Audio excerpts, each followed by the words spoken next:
I merely scribbled my signature on a standard military enlistment form, yet somehow, it managed to give the entire high command of Viridia a collective heart attack. Even the elite Black Ops units went fully armed and locked into a state of extreme combat readiness. However, facing this apocalypse-level response, I didn't panic in the slightest. My desk mate next to me, upon seeing this scene, was literally paralyzed with fear on the spot. I'll talk! I confess everything! This caused all the surrounding students to gasp in absolute shock. What kind of apocalyptic war crime did this guy commit to warrant the deployment of so many elite tactical squads? And then, my desk mate immediately spilled his guts. I shouldn't have taken out those sketchy online payday loans to buy loot boxes in video games. That stuff is a debt trap. Taking a loan to pay a loan, I can never pay it off. But I swear I didn't know getting an online loan was a federal crime. This wave of brain-dead operation left everyone present, staring with their jaws glued to the floor. I helplessly rubbed my forehead. Could this absolute buffoon at least assess the situation before confessing to his minor financial blunders? Dozens of pitch-black gun barrels were pointed squarely at my head. Put down your backpack and come with us. Beside me, Serafina Frost, looking incredibly thrilled, recorded this entire spectacle on her phone. Thousands of elite special forces showing up at a university just to arrest someone. This was completely unheard of. Very soon I was escorted into an interrogation room. I sat on the chair, the picture of absolute tranquility. Director Roderick stared at me with a deadly serious expression. Caspian Vance, what exactly did you do this summer? I pondered for a moment and didn't answer his question. A little while later, I actually just fell straight asleep. Director Roderick marched up to me and smacked me awake. We received intel. Recently, on the International Mercenary leaderboard, a guy operating under the alias Reborn has inexplicably surged to the 8th rank globally. Every single refresh of the International Mercenary leaderboard triggers global attention. I propped my chin up with my hand and peacefully closed my eyes again. This move successfully pissed off quite a few officers in the room. Chief Gideon's eyes were deep and unfathomable. Caspian Vance, please cooperate with us. Hearing this, I lazily peeled my eyelids half open. Do you have any actual evidence to prove that this person you're talking about is me? Director Roderick casually tossed a classified file folder at me. As a citizen of Viridia, why are you operating as a mercenary overseas? I wiggled my finger dismissively. I did it to make a quick buck, naturally. Director Roderick was fuming, looking like he wanted to drag me out and execute me on the spot. Suddenly, I remembered today's military recruitment. Given my current, unique situation, can I still participate in Viridia's military draft? Director Roderick's mouth twitched violently. You want to join the military? That depends entirely on how well you cooperate with our investigation. I thought to myself, haven't I been the epitome of cooperation? Director Roderick continued his questioning. Start by telling us exactly what you did during your summer vacation. Without even pausing to think, I rattled it off. Recovered some stolen satellite microchips, escorted a mafia cartel boss back to the country, helped snatch back some highly classified documents, and provided a little overseas assistance to rescue some compatriots. Oh, and I think I casually dismantled a human trafficking syndicate while I was at it. The surrounding area became so quiet it felt like the oxygen had been vacuumed out of the room.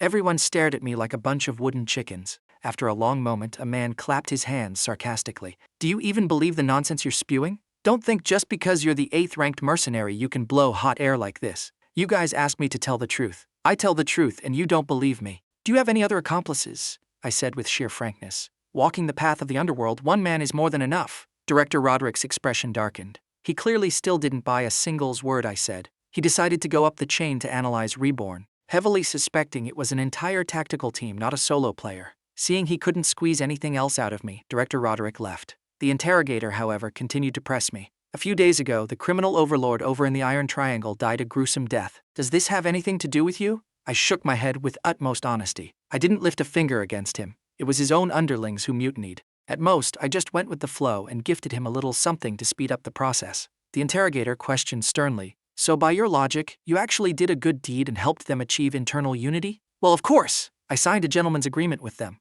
From now on, they are strictly forbidden from expanding their distribution network into Viridia. Shouldn't you guys be thanking me? The interrogator said with heavy sarcasm. Thank you. Sure, I'll have a shiny silk banner custom made for you tomorrow. Just then, Director Roderick returned to the interrogation room, his aura noticeably much milder. Caspian Vance, a month ago, when our nation's special ops team encountered an ambush, a stateless mercenary provided our troops with a rescue helicopter. Was that person you? I rested my chin on my hand and thought for a few seconds. Oh, that time, I was just passing by. We're all from Viridia. I couldn't just leave them to die, right? Director Roderick confirmed it again and again. That person was really you? I shot him a sideways glance. 4 commandos wearing yellow tactical training uniforms. Location: the inland Turgast Bay in Valyria. Director Roderick's face drastically changed. Just who exactly are you? I replied lazily. Caspian Vance, a junior at Seacoast University. Chief Gideon's expression was incredibly solemn, realizing I was basically bulletproof to their tactics. Sighing helplessly, he had no choice but to let me go first and keep a tight, covert watch on me. I stretched my back lazily and grabbed my backpack. My enlistment form didn't get wrinkled, did it? The interrogator snapped back grumpily. No. At this moment, the journalism major Serafina Frost, who had been camping outside, saw me walk out and immediately rushed over with her camera rolling. Excuse me, classmate. What was the massive emergency that caused so many SWAT officers to come looking for you? I had zero intention of entertaining her, pulling out my phone with a shattered screen to call a cab back to campus. Upon returning to the university, quite a few curious classmates gathered around. How come you're back? Are you actually some sort of undercover spy? I calmly put down my book. Just a misunderstanding. They arrested the wrong guy. No way, right? With a cinematic spectacle like that? I gave them a cold, indifferent look. Then why else would I be back here? The students were instantly left speechless. At that moment, I still didn't realize that I had become the center of attention on the entire internet. The moment I stepped out the door, 2 girls were already pointing their phones at me, recording from a distance. Arriving at the recruitment office, I handed my filled-out enlistment form to Director Silas. Director Silas took my form and placed it separately on a side table. You can sign up, but you'd better be mentally prepared for the political background check. I gave a slight nod and left. Early the next morning, the moment I walked into the classroom, I noticed the atmosphere was off. The usually sparse classroom was now packed to the brim. Everyone was sizing me up with suspicious and curious gazes, and some were even secretly recording me. I just sat down and immediately fell asleep on my desk. Suddenly, the old professor knocked on the blackboard. "The guy filming over there!" And Caspian Vance, still sleeping. "Get up and answer this question." My deskmate, Barnaby, immediately nudged me hard with his elbow. I sleepily and skillfully stood up, looking at the complex problem on the board. The melon-eating crowd around me started whispering. That half-board of advanced calculus? It'd be a miracle if he could solve that. In a half-awake, half-asleep state, I rattled off the answer for a solid 10 minutes. The old professor listened and nodded repeatedly. Excellent. The conclusion is perfectly accurate, but I still have to criticize you. Stop sleeping in the exact same posture. It's terrible for your cervical spine. Especially sleeping facing the window, you might catch a draft and get facial paralysis. The crowd was utterly speechless. He doesn't even listen to the lectures, and you're out here worrying about his posture. Then, the kind-faced professor invited me to join his research project, holding up 3 fingers. The students instantly started grumbling in envy. 3 grand? Well, it's not a fortune, but for a college student, it's plenty. Barnaby sighed with deep resentment. You missed a zero, buddy. The expressions of a whole group of people completely froze on their faces. Where is the justice in this world? We work our hearts out and we still can't compare to this guy who literally sleeps through every day. I smiled and politely declined. I appreciate your kindness, Professor, but I'm used to freedom. Being chained to a lab doesn't suit me. That night, I went to my part-time job at the internet cafe. The guy at the front desk saw me and handed over a toolbox. Hey kid, check out computers 12, 13, and 2. They keep black screening for no reason. I took the tools, and half an hour later, they were all running perfectly. I glanced over and saw that Serafina Frost, who had been stalking me, had fallen fast asleep. I sat in a dead-angle corner, typed in a highly encrypted URL, and plugged in my external hard drive. Immediately, a cascade of digital gibberish flooded the screen. A few minutes later, an interface resembling a generic chat software popped up. Having not logged in for a few days, I saw over 40 people trying to hire me for missions.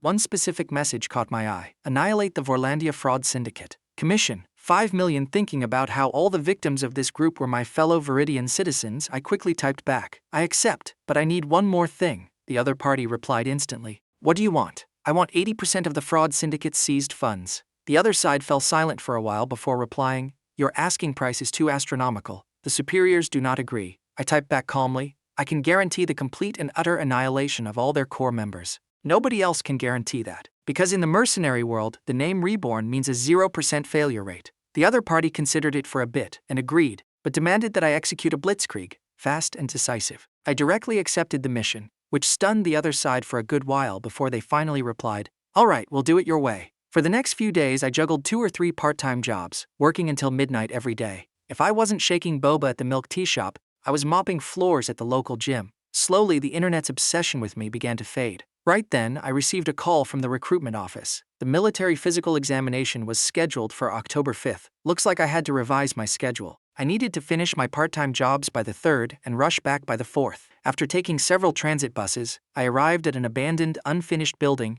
and walked straight down into the basement. Stopping in front of a solid wall, I pulled out a keycard and tapped it against a specific brick. Beep beep, an elevator seemingly materialized out of thin air. The interior had 4 floors. I pressed the button for the 3rd floor. The moment the doors opened, it was like stepping into the Matrix. Dozens of monitors of all sizes, various high-tech instruments, and a central computer constantly refreshing the transaction trends of the international black market. I just took a casual glance, then headed to the second floor to pack my tactical gear for the operation. At 2 a.m., I drove out in a pitch-black Jeep. At the exact same time, the two plainclothes detectives who had been monitoring me followed my tracker to the dorm, only to find the room completely empty. A powered-off phone lay lonely inside the locker. The two thought, "Oh crap, did this kid actually run off to be a mercenary again?" They immediately dialed Director Roderick's number. "Director, the target is gone." Director Roderick hastily contacted Chief Gideon of National Security. "Do you have any movement on Reborn on your end?" Chief Gideon sighed heavily. "Nothing. We've exhausted all our resources just trying to trace his IP." The next day,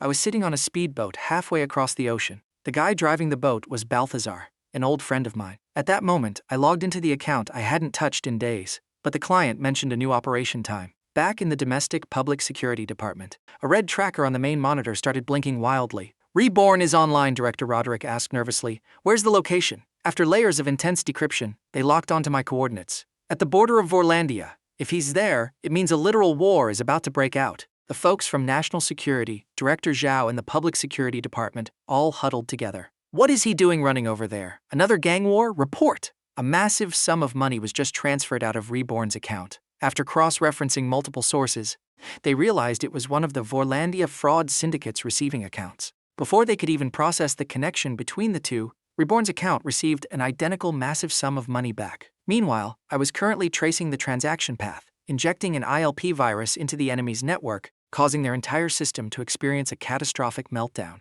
Next, I took a flying leap into the vast open ocean. Watching this, Balthazar muttered under his breath, "We're still 5 or 6 nautical miles from the coast. Caspian Vance, you absolute lunatic, actually swam the rest of the way. He's a freaking monster." Currently deep within Vorlandia, I had single-handedly turned the fraud syndicate utterly upside down. The network was paralyzed, several key office buildings had been blown to Kingdom Come, and the dozens of mercenaries and thugs employed by the syndicate hadn't even caught a glimpse of my shadow. Because 3 years ago I had bound myself to a system. Complete 1,000 push-ups. Reward: 100% marksmanship accuracy skill. Gradually, the more skills I accumulated, the more overpowered I became. From starting out with petty thief-catching missions, I climbed all the way to the 8th rank on the International Mercenary leaderboard. Right now, I possessed dozens of god-tier skills, which was why I dared to crash this party entirely solo. Explosions echoed continuously throughout the Vorlandia fraud syndicate compound. Suddenly, the lackey standing next to the boss, Viper, swayed unsteadily and collapsed to the floor. The boss, clutching a briefcase, huddled into a ball and looked around frantically. "Let's talk, I'll give you money!" Another subordinate, his chest blooming with dark crimson, collapsed right at the boss's feet. I emerged, wearing a custom-designed bulletproof vest and helmet. "If you knew this day would come, why did you do it in the first place?" The fraud syndicate boss was so terrified he turned to jelly on the floor. You're the mercenary Reborn." He didn't know Reborn's face, but the tactical gear was the signature trademark. The boss trembled uncontrollably, kowtowing desperately. "Please, spare my life. I'll give you every single penny." I stared at him with eyes as cold as ice. "In your eyes, can human lives really just be measured by a bunch of numbers?" The next second, bang, the man stared in sheer horror, his body slumping heavily to the side. "Save your words of repentance for the Grim Reaper," I said afterward. I pulled out my phone and snapped a few pictures of the fraud boss from various artistic angles to save as proof. Then I swaggered right into the main office and initiated refunds for all the scammed money from the past 3 years back to the victims. 3 days later, every surviving member of the fraud syndicate was either wrapped in bandages or hobbling on crutches. Over 100 people stood miserably in the central plaza. I stood on the roof of a car, holding a giant megaphone. "Have you all realized your mistakes over these past few days?" Everyone shouted in flawless unison. "We were wrong, we will never commit fraud again." Then I continued. "I've submitted all your profiles anonymously to the authorities. The relevant departments will come to pick you up for a nice, long vacation behind bars soon." The crowd instantly let out a collective wail of despair. But this massive base can't just go to waste. Starting today, you will embrace a brand new career path. Those with brute strength, stand in one line. Those who are nimble, stand in another. Those with quick reflexes, line up over there. Then I added lazily, "Now convert the offices into a hotel. The strong ones are the porters. Go to the docks and carry luggage for the tourists. The nimble ones are the cleaning crew. The quick ones are the drivers. Take the tourists sightseeing around the country." The crowd was dumbfounded. I was basically turning a criminal empire into a minimum wage labor camp. I narrowed my eyes and asked dangerously, "Any objections?" Everyone shook their heads so fast they looked like bobbleheads. No, we wouldn't dare." That very day, Vorlandia's local news broadcasted a shocking headline. The region's largest fraud syndicate officially declares bankruptcy today. The remaining 100-plus members have established a tourism hotel and are currently doing community service by picking up trash on the streets back home. The staff at the National Security Bureau stared at the video footage in dead silence. October 4th, 10 p.m. I switched to my final mode of transportation and was getting a bit impatient. "Driver, your speed is slower than an old ox plowing a field. Let me drive." The driver's speed and speech were equally sluggish. "That won't do. I'm taking your money. It'd be embarrassing to make you drive." The next second, I grabbed him by the collar, lifted him up, and tossed him into the back seat. I slammed the gas pedal and the speedometer instantly pinned to 150. The three strangers in the car were scared out of their minds. "Slow down, my heart can't take it." But my brain was entirely focused on tomorrow morning's physical exam. I drove like a bat out of hell, forcefully compressing a dozen-hour road trip into a mere 5 hours. A fellow passenger shakily pointed a finger at me. "Taking other people's rides costs money. Taking your ride costs lives." I couldn't care less, grabbing my luggage and sprinting all the way. I finally made it to my apartment at 6 a.m. I put all my tactical weapons away, took a shower, changed my clothes, and headed back to the dorm. Barnaby glanced at me groggily. "I must be dreaming. The holiday isn't even over yet. How could Caspian Vance be in the dorm?" I shook my head helplessly. "Don't forget the 9 a.m. military physical." Then I went downstairs, rented a shared bike, and pedaled to the recruitment office. Just as I arrived, I heard the roll call starting. "Barnaby, is he here?" I thought to myself, is this idiot really not going to show up? Suddenly, a figure came panting and wheezing, crashing to a halt in front of Director Silas. "I'm late!" Director Silas looked highly displeased. "You're a full 5 minutes late. Does someone with zero concept of time even have the right to be a soldier?" Barnaby apologized profusely. "I guarantee this is the absolute last time." After returning to the formation, Barnaby stood behind me, grinding his teeth. "You punk, why didn't you wait for me?" I gave him a cool side-eye glance. "Wait for you? So we could be late together?" Barnaby's face flushed bright red. "I was up too late playing games last night, and I couldn't wake up this morning." I sighed helplessly.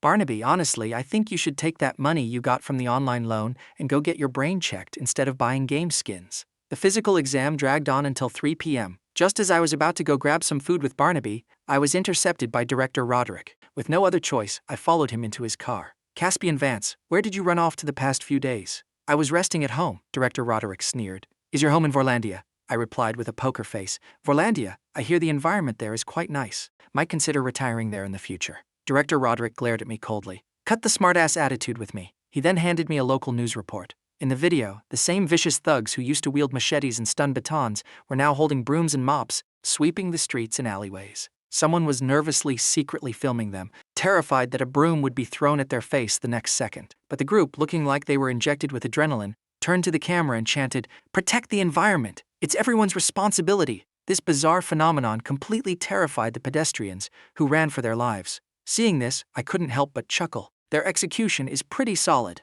Director Roderick narrowed his eyes. "I knew it was you pulling the strings. Just a little casual side quest." That night, I returned to my own place. After submitting the photos as proof, I finally completed the mission. Remember to give a 5-star review. I'm only 3 stars away from moving up a rank. 5-star review it is. I'll even introduce some clients to you in the future. I felt incredibly generous and replied, "I'll give you a 20% discount next time." The next morning, I was once again sleeping on my desk. Suddenly, I was poked awake by Barnaby's elbow. "Your old friend is here for you again." I half yawned and looked toward the door, only to see the familiar face of Chief Gideon. "Why am I having nightmares before I'm even fully awake?" Chief Gideon smiled and said, "Caspian, you've had quite a busy October holiday." I yawned again. "It was quite fulfilling. You were so busy you didn't even have time to sleep." Chief Gideon then handed me a document. It was Reborn's login location history. Seeing this instantly woke me up. "Caspian, you made a special trip rushing back just for the military physical. It seems you take this very seriously." Hearing this, I straightened up. After all, the mercenary stuff was just a part-time gig.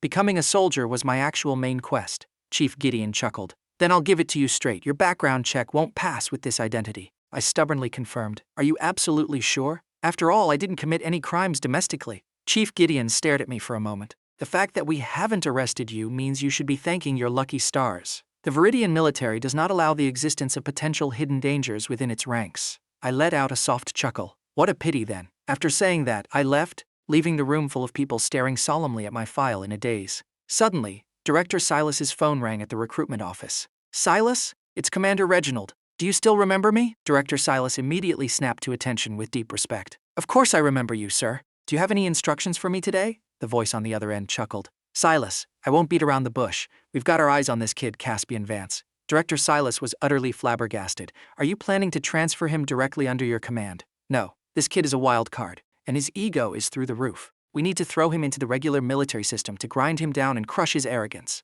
Director Silas nervously reminded him. His identity as the Mercenary Reborn, Commander Reginald replied calmly. I know far more about that than you do. You just pass him. I'll take full responsibility for the rest. Meanwhile, ever since returning from Chief Gideon's office, I had been feeling quite depressed. Today was the day the draft results were announced. Barnaby dragged me out of bed bright and early. It's 8 o'clock! 8 o'clock! I rolled over in bed and continued lying flat. I'm probably a lost cause, not checking. But Barnaby was way too loud. Why is it lagging so much? I've refreshed it like 8 times. I'm dying of anxiety here. I was completely woken up by his incessant whining. The university's recruitment group chat was already flooded with hundreds of messages. Every few minutes, someone would post the inquiry link again. I entered my info. Login successful. Suddenly, my pupils dilated and my upper body shot up like a spring. I passed. Just then, an earth-shattering howl erupted from the lower bunk. Barnaby was crying rivers of tears. I get to be a soldier and we're in the same camp! I was genuinely surprised that I passed. After grinding so hard, I finally got my wish. Now I could openly and honorably protect the people of Viridia. 3 days later, reporting for duty, I packed my bags and joined the main caravan. On the train, everyone started getting acquainted. There were 132 people in total, including 34 university recruits and 98 regular privates. Barnaby was a social butterfly. He strolled through the train car once and managed to get on a first-name basis with almost everyone.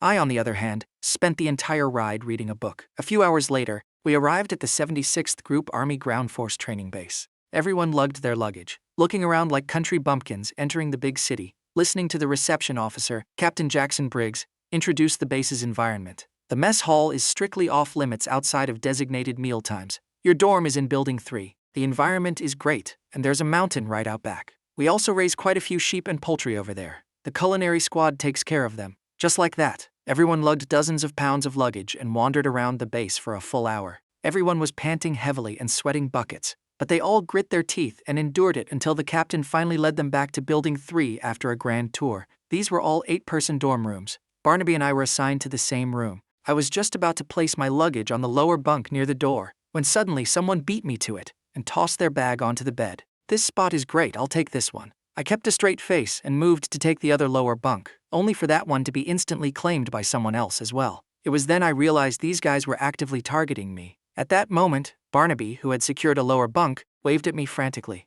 Caspian, sleep here! With a swift leap, I vaulted directly onto Barnaby's upper bunk. On the very first day in the army, bad blood was already brewing in the dorm. After everyone unpacked, squad leader Leon Cross came in to emphasize the hygiene rules for every room. All wash basins must be perfectly aligned in a straight row. The tops of all lockers must be wiped completely spotless. There will be daily inspections from now on. Then he handed everyone a copy of the Internal Regulations Manual. You must memorize this entire manual. Today, you will memorize Chapter 1. General Principles. After the squad leader left, the other 6 guys felt massive headaches coming on. The afternoon was filled with the new recruit assembly, meals, and dorm organization. They had zero time to even flip open the regulation book. There's no way he's doing a spot check today. It's already midnight. Forget it, let's just sleep. But I grabbed the manual and quietly slipped out the door. Barnaby followed closely behind. Caspian, will he actually do a spot check? I said nonchalantly, this is the military. Anything can happen. The 2 of us were top scholars at Seacoast University anyway, so memorizing this stuff was basically child's play. Before long, we bumped into Julian Pierce,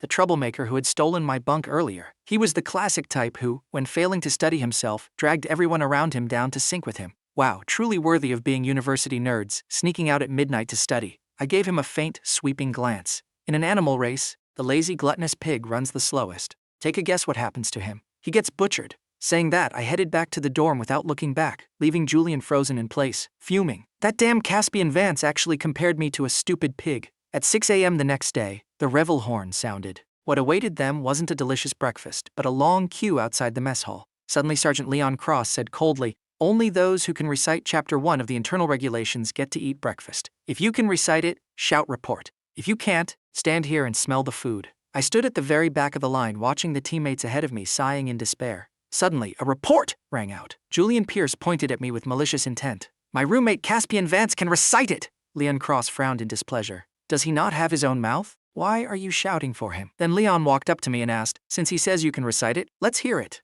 I spoke with resonant clarity, flowing so smoothly it sounded as if I were reading directly from the page, not missing a single syllable. Leon raised an eyebrow in surprise. pointed at me and said to the others, "See that? That's what passes. Go inside." Many people gritted their teeth, glaring irritably at my back. Great, day 1 in the squad, and I had already made enemies out of everyone. Finally, Barnaby managed to recite it, albeit stumbling a bit, but he completed the task. Dozens of people stood outside the mess hall, starving and glaring murderously, holding their manuals trying to memorize them. After breakfast came the physical conditioning. Instructor Gareth Black said expressionlessly, 5-kilometer cross-country run, time limit, 40 minutes. Whoever fails, goes to clean the sheep pens today. This physical training gave Julian and the others a massive confidence boost. Those bookworms, what else can they do besides memorize text? Leon walked up to him and dragged him to the very back of the formation. Since you love talking so much, you can be the counter. Every sigh and groan counts as 10 words, which equals 1 minute added to their time. Let's see who ends up cleaning the sheep pens.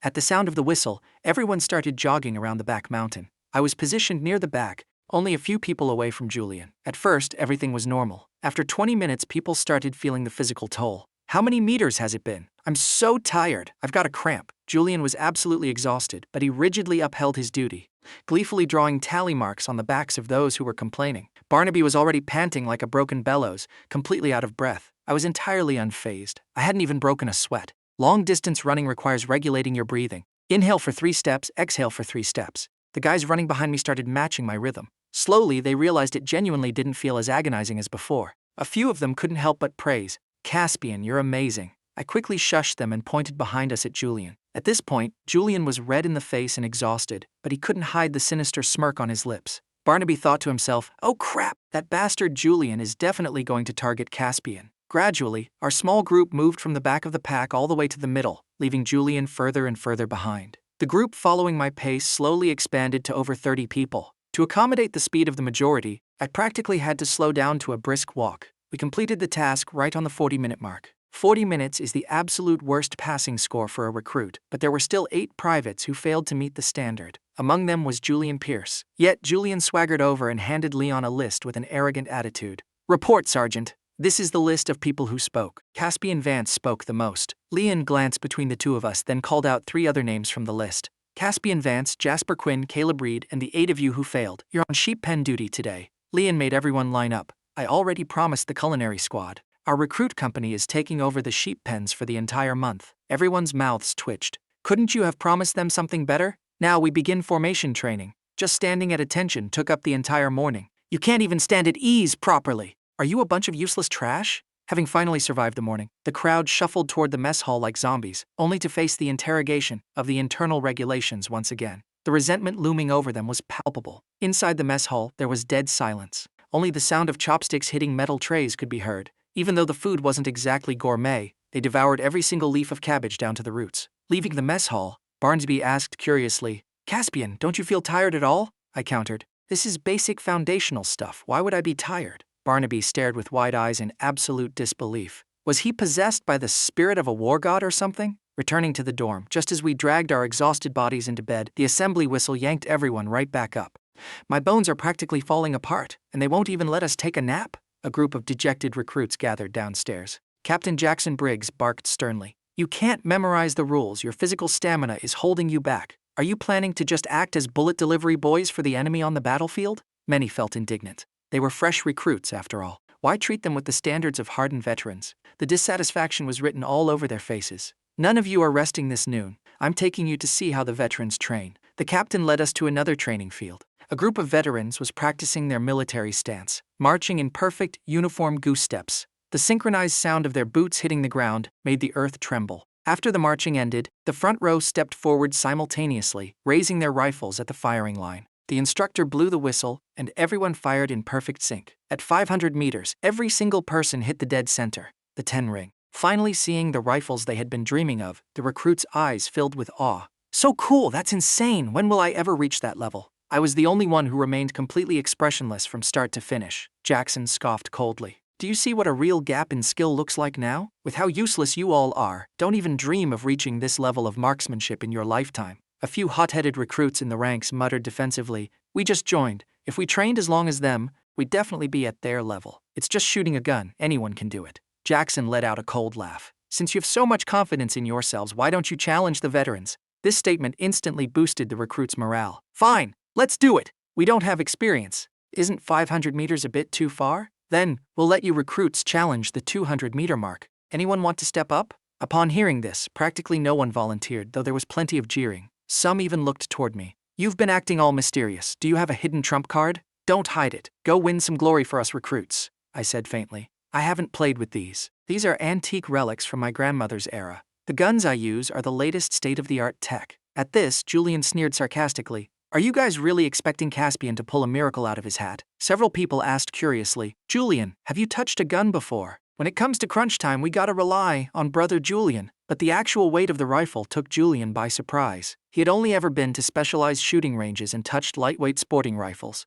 The heavy metallic mass made his arms buckle. I stood to the side, maintaining my poker face. Julian's firing stance was wrong. His arm tension was wrong. Bang! The bullet hadn't even traveled 100 meters before it nosedived straight into the dirt. I shook my head helplessly. With this garbage-tier skill, how does he have the nerve to act like the village's last hope? My exasperated expression caught the attention of Julian's buddy. Caspian Vance, what right do you have to mock him? So smug. At least he stepped up for us. What about you? Before I could reply, Jackson sharply reprimanded them. Is this how you recruits treat each other, shifting blame and attacking your own? Are you going to start a civil war on the battlefield just because you disagree on which direction to walk? The group was scolded until they looked like frostbitten eggplants, hanging their heads in silence. Julian was pale and utterly humiliated. Meanwhile, the veterans stood by, watching them with sheer amusement. The jeering and mocking from the surroundings grew louder. Suddenly, I stepped forward. Everyone's gaze simultaneously locked onto me. Julian gritted his teeth. Hurry up and come back! Stop embarrassing us! The next second I caught the rifle Jackson tossed to me. Whether it was my grip or my stance,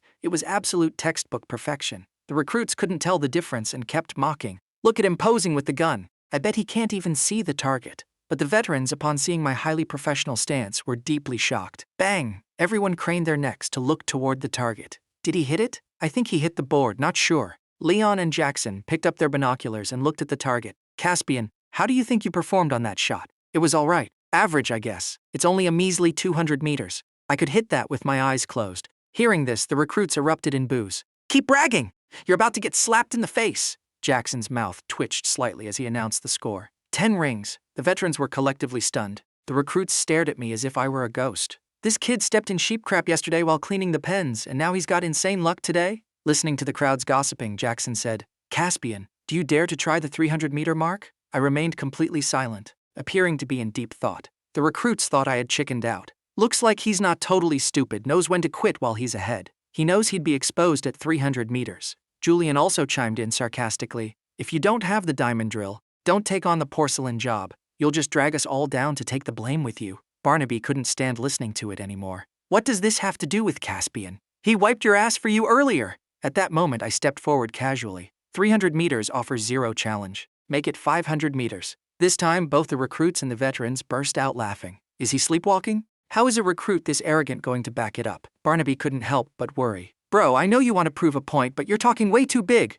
Let's just drop it. Jackson, however, clapped his hands in approval. Good, commendable courage. Then I'd love to see if you actually have the skill to back it up. I expressionlessly took the rifle and walked to the firing position. I challenged it, aiming for roughly 5 seconds before instantly pulling the trigger. Then, with a slick motion, I tossed the gun back to Jackson. Everyone had question marks floating above their heads. It's over, or did he give up? Jackson raised his binoculars to check the target. This time, his expression completely froze. He looked at me with an incredibly complex gaze. How do you think you performed on that shot? I replied with my usual lazy drawl, passable. Jackson's mouth twitched violently before announcing, Caspian Vance 500-meter shot, 10 rings. This time, the entire field was petrified. The looks they gave me became extremely complicated. Some were amused, some curious, and others intensely jealous. Because of those 2 shots, I earned a new title in the recruit company. The recruit company's sniper godeye also naturally acquired a horde of fanboys. The people following me around gradually expanded from just Barnaby to over a dozen guys. This made Barnaby happier than anyone. Thank goodness the system had gifted me the god-tier marksmanship skill. In the period that followed, I became the center of everyone's attention. From time to time, teammates would throw sarcastic remarks my way. But strangely enough, why were the squad leader, company commander, and instructor all starting to target me too? Every time we trained, I always got hit with bonus side quests. For example, if others ran 5 kilometers, I had to run 10 kilometers. If others stood at attention for 1 hour, I got 10 extra minutes. If others did 500 push-ups, I absolutely had to do 1,000. Even in theory classes, the probability of my name being called was double everyone else's. At first, many thought I was being shown favoritism. But later, when everyone else was already lying in their dorm beds and I was just limping back with an exhausted body, they only had 2 words for me. Serves you right. That's what you get for showing off. Today I had barely laid down and was half asleep when an assembly whistle jolted everyone awake. Before my eyes even opened, my body's conditioned reflex had already started folding the blanket. Sporting heavy, exhausted eye bags, I was the first one downstairs.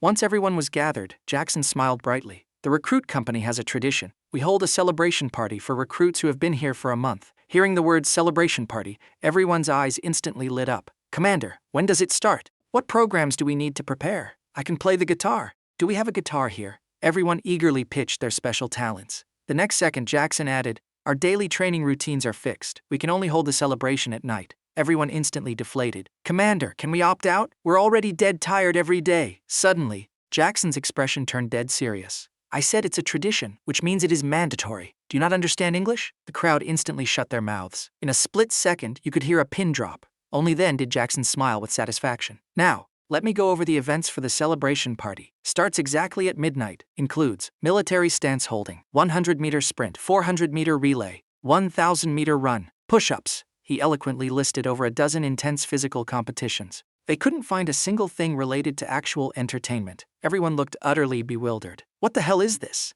A joke? Who exactly is this supposed to make happy? The veterans? Sure enough, a group of veterans strolled over with sinister, mocking grins. Jackson even had the gall to say, look, I even prepared an audience for you. Perhaps the collective resentment of the crowd was so powerful it actually summoned a rain cloud. The veterans came fully prepared, setting up massive umbrellas on the sidelines. The recruits, meanwhile, had to perform their celebration standing in the pouring rain. Jackson took a slow sip from his thermos of goji berry tea. The competition is divided into individual and group events. The winning team gets a prize. You can group up on your own. Originally, they thought it was just a simple test of standing at attention. But unexpectedly, the veterans pulled out some strings from God knows where, tied a row of tiny bells to them, and staked them to the ground at both ends of the formation. If anyone moved even an inch, it would trigger the bells under them. Hold for 10 minutes, grouped by rows. If a row's bells ring, 2 minutes are added to their time. The rain was getting heavier, soaking their clothes thoroughly. At the 7-minute mark, someone accidentally triggered a bell. Jackson said calmly, row 1, add 2 minutes.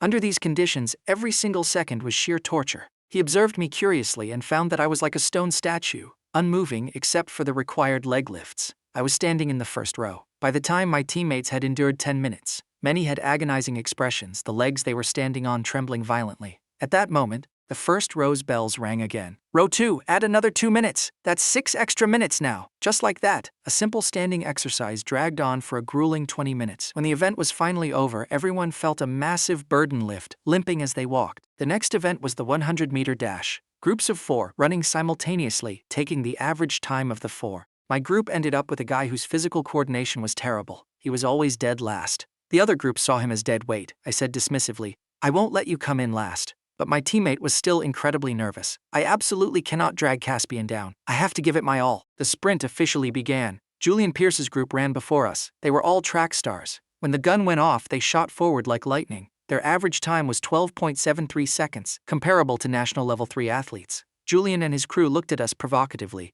Hey shorty, you better try hard. Don't be the excuse when Caspian loses. The short guy was Tobias Wren, a freshman from another university in the city. In high school, he only ever studied from dawn to dusk, doing the bare minimum for PE, so naturally he was always at the bottom in the military. He had secretly cried about it a few times in private. I walked over and patted his shoulder. Keep your mind calm. Winning or losing doesn't matter. Just stay behind me and keep your footing steady. Tobias nodded, deeply moved. The whistle blew. I launched toward the finish line like a bullet leaving the chamber. I was basically a shooting star. Before anyone could even make a wish, I was already at the finish line. Julian's buddy stared blankly. Why do I feel like he was way faster than us? His friend elbowed him. Your eyes are playing tricks on you. We didn't see ourselves run, so we don't have a concept of the time. Tobias was still hanging his head in guilt. I was still so much slower than you. I dragged the team down again. I went over and told him, you did great just now, much faster than your previous times. He let out a long sigh of relief, waiting anxiously for the results. Caspian Vance's group average time, 12:39 seconds.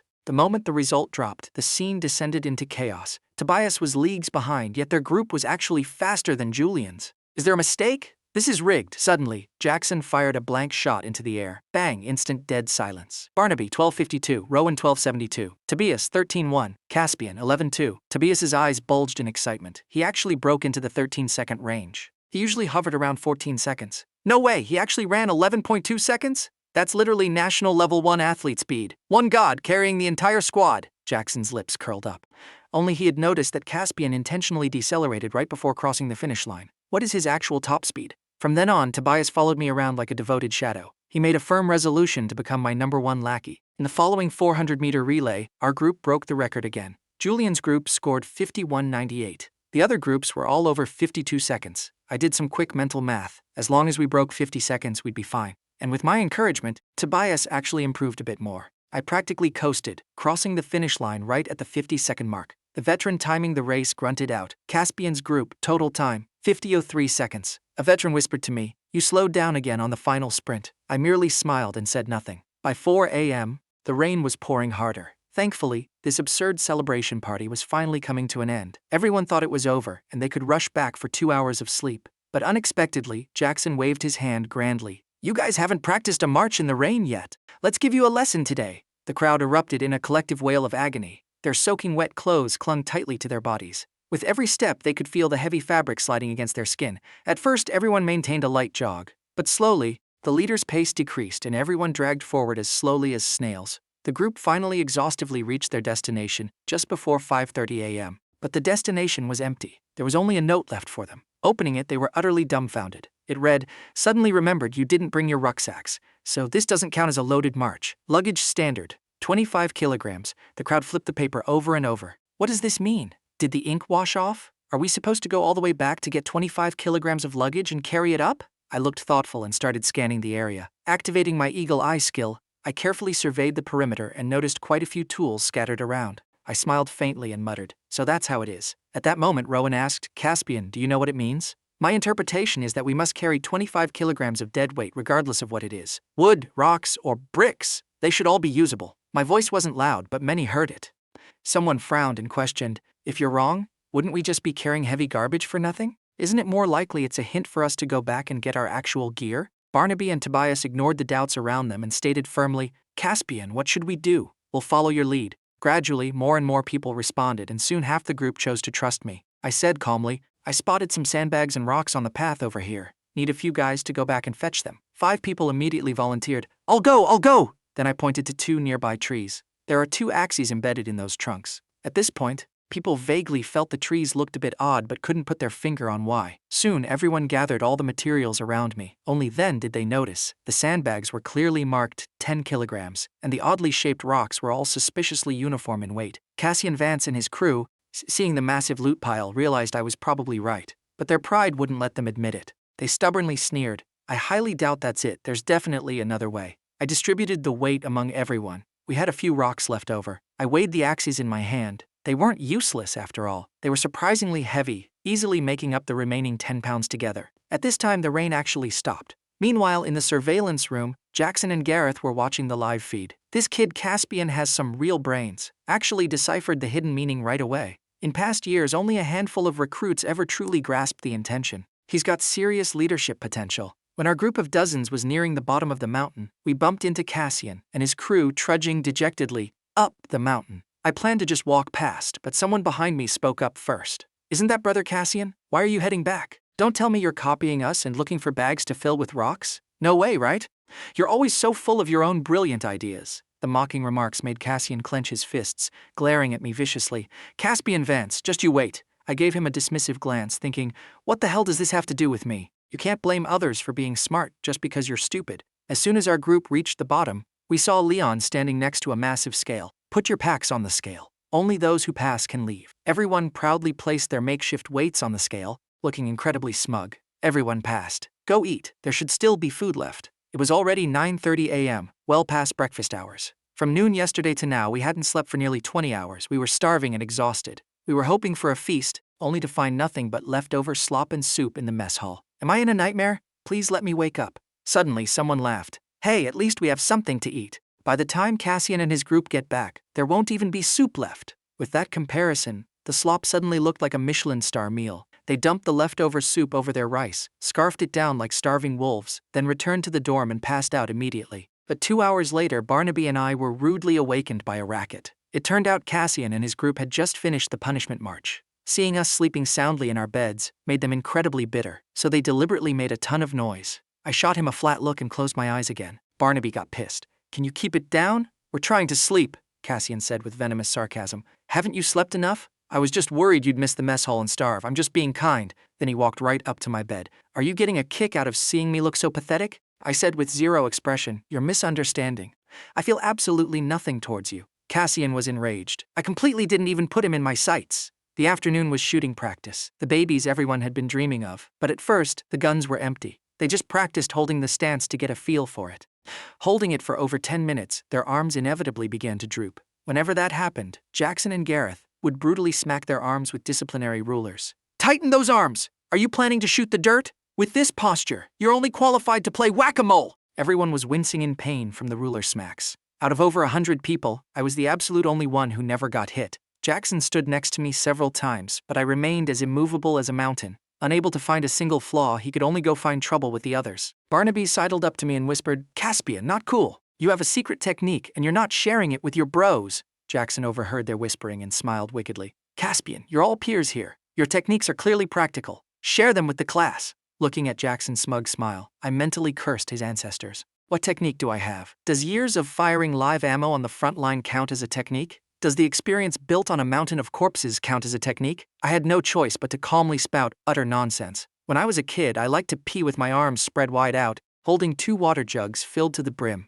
If my hands shook, I'd punish myself by holding them for an extra minute all afternoon. Later in college, I went to the gym to lift barbells. Holding a gun is purely a test of arm strength. Barnaby listened intently, nodding as if it all made perfect sense.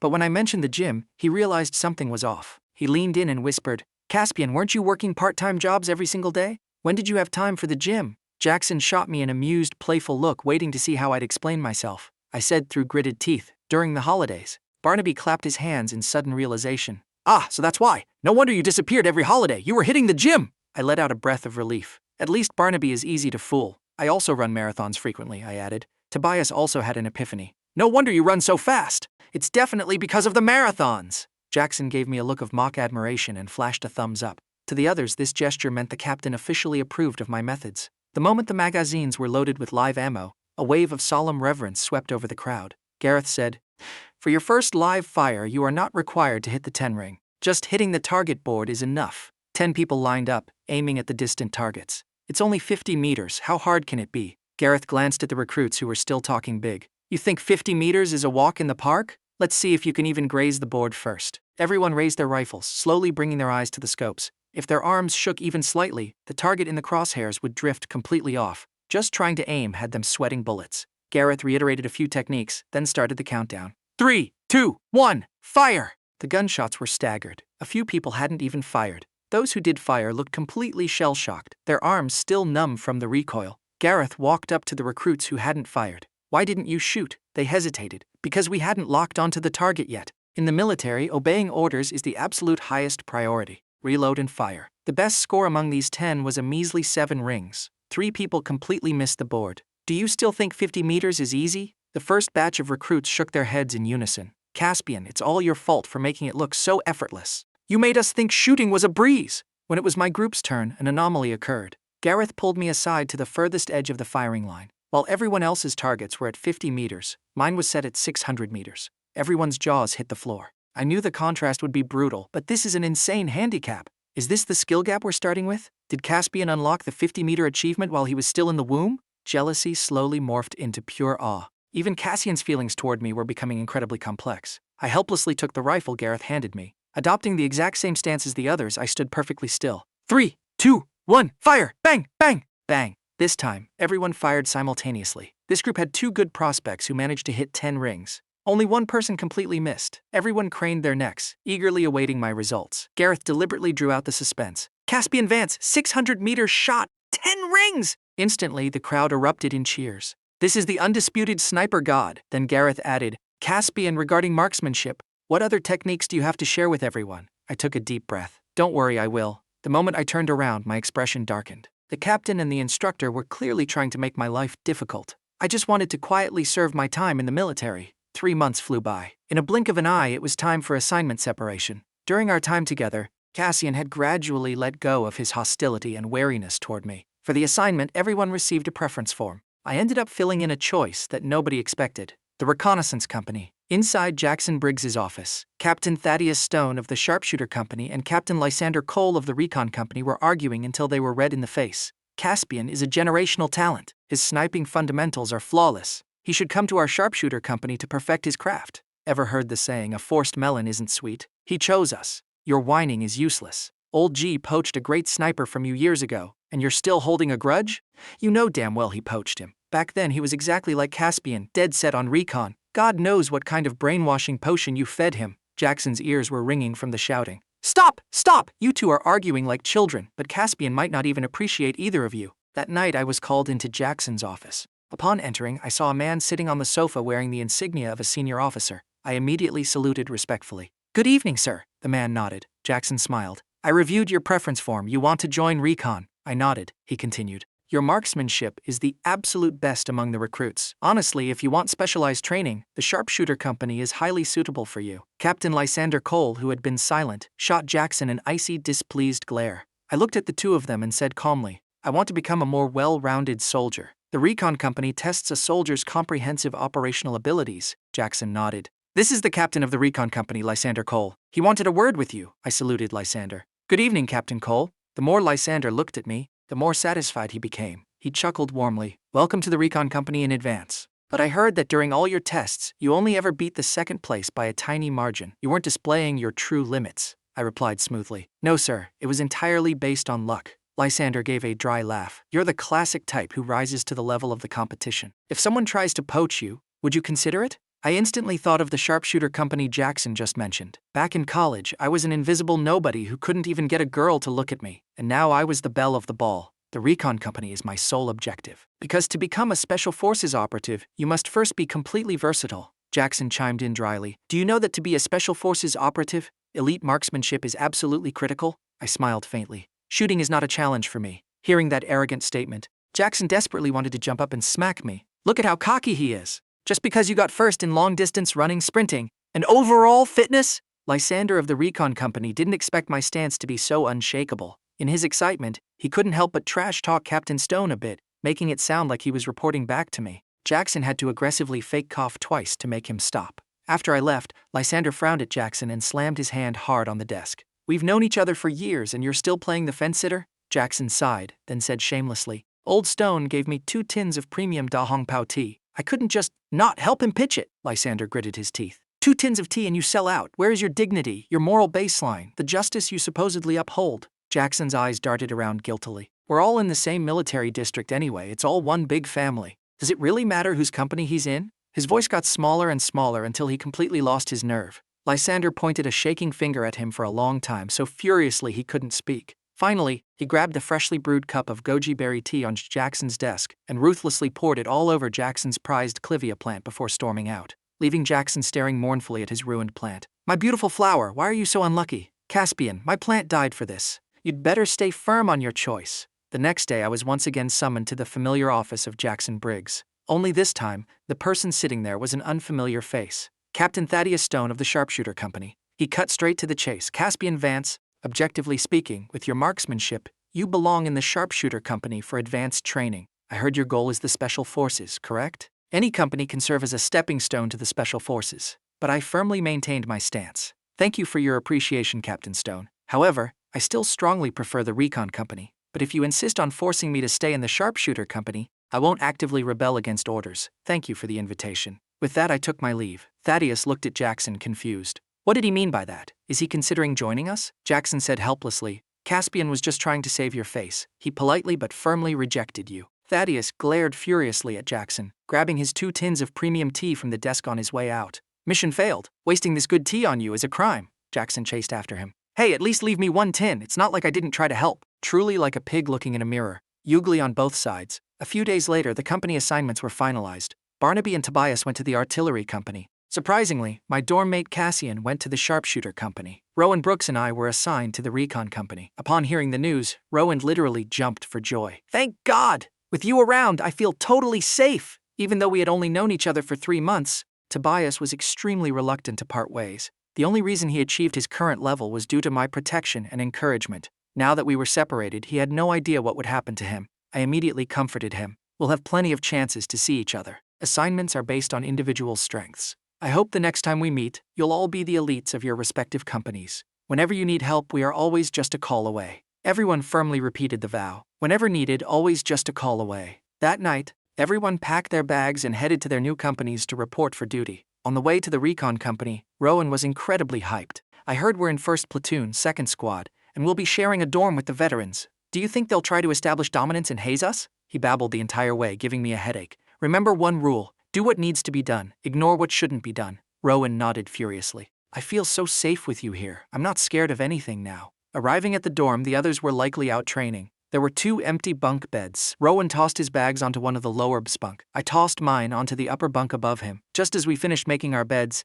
the veterans returned from training. We immediately introduced ourselves. I'm Caspian Vance. I'm Rowan Brooks. Hearing my name, the veterans instantly locked their eyes on me. A few scoffed mockingly. Caspian Vance, didn't I hear your shooting was god tier? What are you doing slumming it in recon? Weren't you the one recruit? Rowan didn't expect the air to be so thick with gunpowder the moment they arrived. He looked at me nervously. I replied blandly, thank you all for your high praise. Rowan was speechless. Bro, how on earth did you interpret that as praise? They are literally targeting you. My response completely derailed the veterans' train of thought. Their aggressive verbal punch landed squarely on soft cotton. We're not praising you, we're just curious to see how you perform. I smiled politely. Thanks for caring about me. I'll do my best. The veterans looked at the ceiling in sheer exasperation. Does this kid not understand human speech? Of course I understood perfectly, but playing dumb saved a lot of unnecessary trouble. However, they were clearly dead set on picking a fight. One veteran, named Corporal Wyatt Kane, pointed at Rowan's freshly made bed. Who gave you permission to sleep there? Rowan asked awkwardly. Are we not allowed to?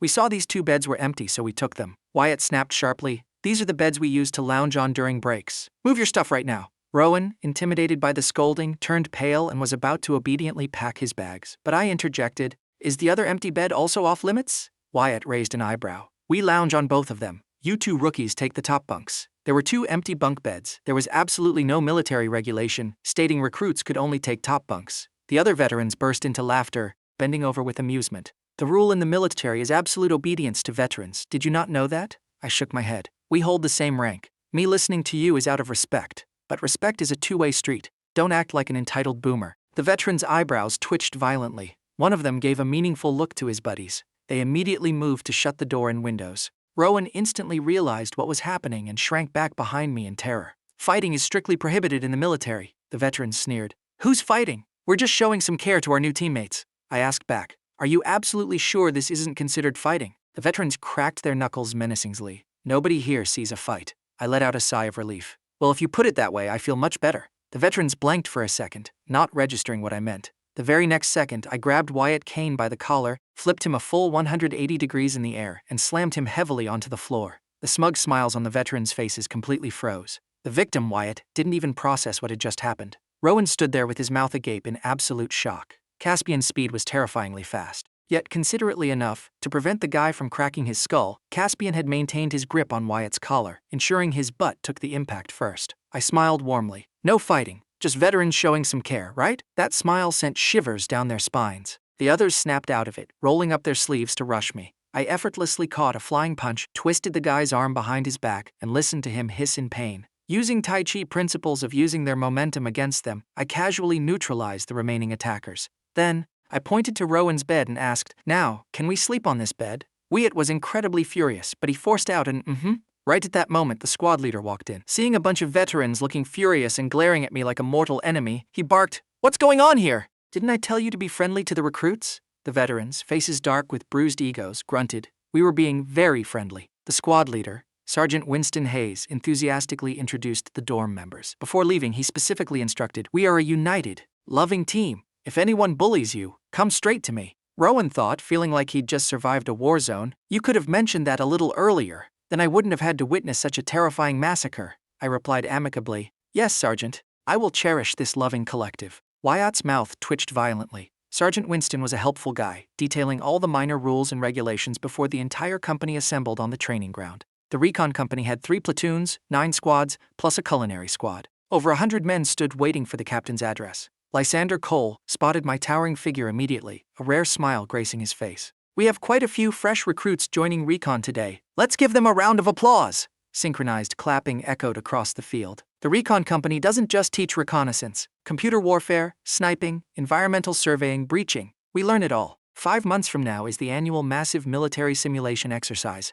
Do not embarrass me. Show me everything you've got. After finishing his speech, he even shot a subtle, meaningful glance my way. Then the squads dispersed for individual training. However, because of the morning's incident, everyone in the dorm harbored deep hostility toward me and Rowan. During physical training, squad leaders usually went easy on fresh recruits. If veterans ran 100 meters, recruits might only run 80. But Wyatt Kane marched right up to challenge me. I heard your stamina is insane. Dare to race me in the log carry? I looked at him with a half smile. What are the stakes? Just verbal bragging rights is boring. Wyatt's head was entirely consumed with getting revenge for the morning's humiliation. Whoever loses cleans the dorm for a week. And has to pour the winner's foot-washing water. Rowan frowned deeply. Caspian, my stamina sucks. I'll definitely drag you down. It's fine, I accept. I whispered to Rowan. Later, adjust your position so the main weight distribution point is on me. Just match my speed. Rowan was extremely anxious. That's 50 kilograms. Even if you carry the heavy end, it's too much. If they pick a fight once, they'll pick a fight twice. We have to prove our strength so they drop the idea permanently. Rowan nodded, choosing to trust me. The squad leader was called over to act as the referee. Rowan and I hoisted a massive log on our shoulders, standing on the starting line. Next to us were Wyatt and Private Zachary Dunn. The log was about 1.5 meters long, weighing around 50 kilograms with rough, abrasive bark.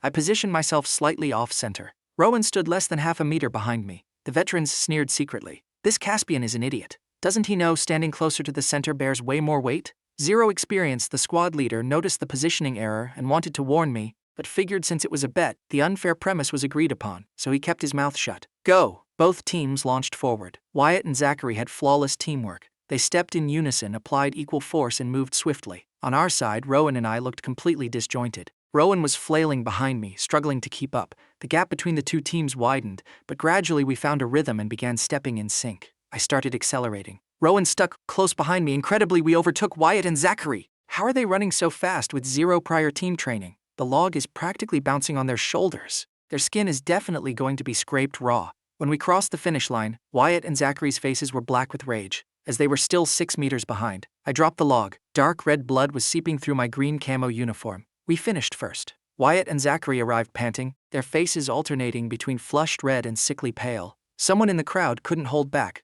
Losing to 2 rookie recruits? You're throwing away the veterans' pride. How embarrassing. Doubts and murmurs spread, but our dorm mates remained completely silent. This kid intentionally hid his strength just to humiliate Wyatt. Rowan ran over excitedly. Bro, you're a beast. Let's see them try to bully us now. But when he saw the bloody mess on my shoulder, his face dropped. Go to the infirmary right now. No rush. I haven't collected my prize yet. Rowan hesitated. Maybe we should just let it go? After all, we're recruits, and they're veterans.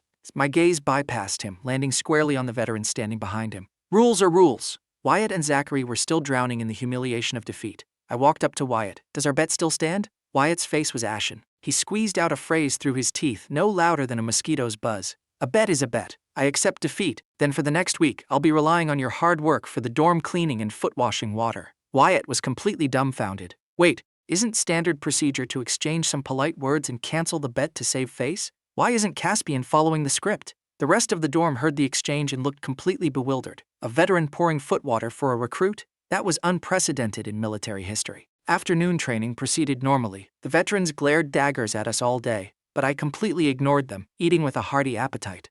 By the time we returned to the dorm, drenched in sweat, it was 9:30 p.m. Pushing the door open, we saw everyone sitting on their small stools, staring menacingly at the entrance. I grabbed my wash basin and headed straight for the showers. Rowan muttered nervously, "Are they plotting something evil?" I said calmly. "Cross the bridge when we come to it. Don't stress over things that haven't happened yet." The shower room had 10 stalls separated by dividers. Just as we were lathering up, a group of veterans swarmed in. One of them walked right up to Rowan. "Hey, let me rinse off first." Rowan had just put shampoo in his hair. He hadn't expected them to fight over shower stalls too, but the guy had already slammed his basin onto Rowan's shelf. The next second, another guy pulled the exact same move, slamming his basin onto my shelf. Rowan, intimidated by the veteran towering half a head over him, meekly stepped aside to give up his spot. I frowned slightly, unhurriedly continuing to scrub myself. "Bro, move." I slowly rinsed off, taking my time. The others watched us with mocking smirks. The veteran trying to take my stall felt his ego taking a hit. "You're a recruit, right? Recruits need to learn the rules." I glanced at the Civilized Behavior Guidelines poster on the wall behind him. "No fighting. Conserve water. I don't see any rule that says recruits have to yield shower stalls to veterans." The expressions of the onlookers instantly darkened. The whole group closed in on me. Why do you have gunshot scars on your body? Impossible. Are your eyes playing tricks on you? Following the veteran's pointing finger, they noticed a jagged, inflamed scar on my torso, a clear marker of a sutured bullet wound. Having finished rinsing, I prepared to leave. But the 10 guys completely blocked the exit of my small stall. Are we really going to have a chat while entirely naked? The veteran's expressions grew increasingly grim. I grabbed my basin and pushed one aside to leave, but the guy grabbed my wrist tightly. We're asking you a question. Are you deaf? Seeing their murderous glares, I calmly pointed to the poster on the wall. Fighting is strictly prohibited. The group of veterans burst into raucous laughter. Who told you this is a fight? The shower floor is just slippery. A few bumps and bruises are completely normal. A microscopic, chilling smile tugged at the corner of my lips. Slippery floor, bumps and bruises are normal. Hearing me repeat that, Rowan suddenly shuddered violently. Oh crap, why does this feel so horribly familiar? At that exact moment, I smashed my plastic basin squarely over the head of the veteran closest to me. The guy who had been laughing hysterically was caught completely off guard. I sped up my movements, hooking my foot around his calf. With a heavy thud, he crashed to the wet floor. Immediately after, the rest of the guys went down like bowling pins, slipping and tumbling over each other into a heap on the ground. The veterans groaned in agony. Ah, it hurts! Stop moving! You're crushing my leg! I casually stepped over their tangled bodies. The floor was just incredibly slippery. A few bruises are to be expected. With that, Rowan and I left without looking back. The veterans were furious enough to grind their teeth to dust. They helped each other up in 2 and 3s. Should we report this to the platoon leader? Report what? That 10 of us got our asses handed to us in the shower by a single recruit? If word gets out, how are we ever going to show our faces again? A veteran clutching his bruised thigh grunted. It's just one recruit. We have plenty of other ways to mess with him. On the way back, Rowan hesitated before asking, Caspian, is that really a bullet wound on your shoulder? I gave a vague answer, and Rowan didn't pry further. When we got back to the dorm, everyone was sitting in the exact same positions on their stools, glaring at us intensely. I ignored them and went about my business. But Wyatt was visibly on edge, tracking my every move. It wasn't until I climbed into my bunk that Wyatt let out a long sigh of relief, like a survivor of a disaster. Rowan followed me into his bunk, mentally replaying the day's insane events. Thinking about it, Rowan let out a heavy dramatic sigh. That sigh struck Zachary like an alarm bell. Zachary scowled, marched up to Rowan's bed. If you have something to say, just spit it out. Stop acting mysterious and keeping us in suspense. Rowan was stunned. What did I do? How am I keeping anyone in suspense? I didn't even open my eyes. No foot washing tonight. I'm going to sleep. Zachary ground his teeth in pure frustration. Over the next few days, the training schedule was packed from dawn till dusk. The veterans drew a clear line in the sand. They ignored us, treating us like we were invisible. Except for the dorm cleaning, which Wyatt and Zachary begrudgingly took over by default. The foot-washing ordeal was never mentioned again. The veterans finally breathed a sigh of relief. Agreeing to the bet was one thing, but their pride was still stinging. Since my execution of every task was flawless, they couldn't find a single excuse to pick on me. Frustrated, they turned their attention to Caspian Vance over in the sharpshooter company, since his name sounded so similar to mine, and his performance was only average. Poor Cassian suffered quite a bit of unwarranted harassment just because of his name. As the annual massive military simulation exercise approached, the atmosphere grew tense.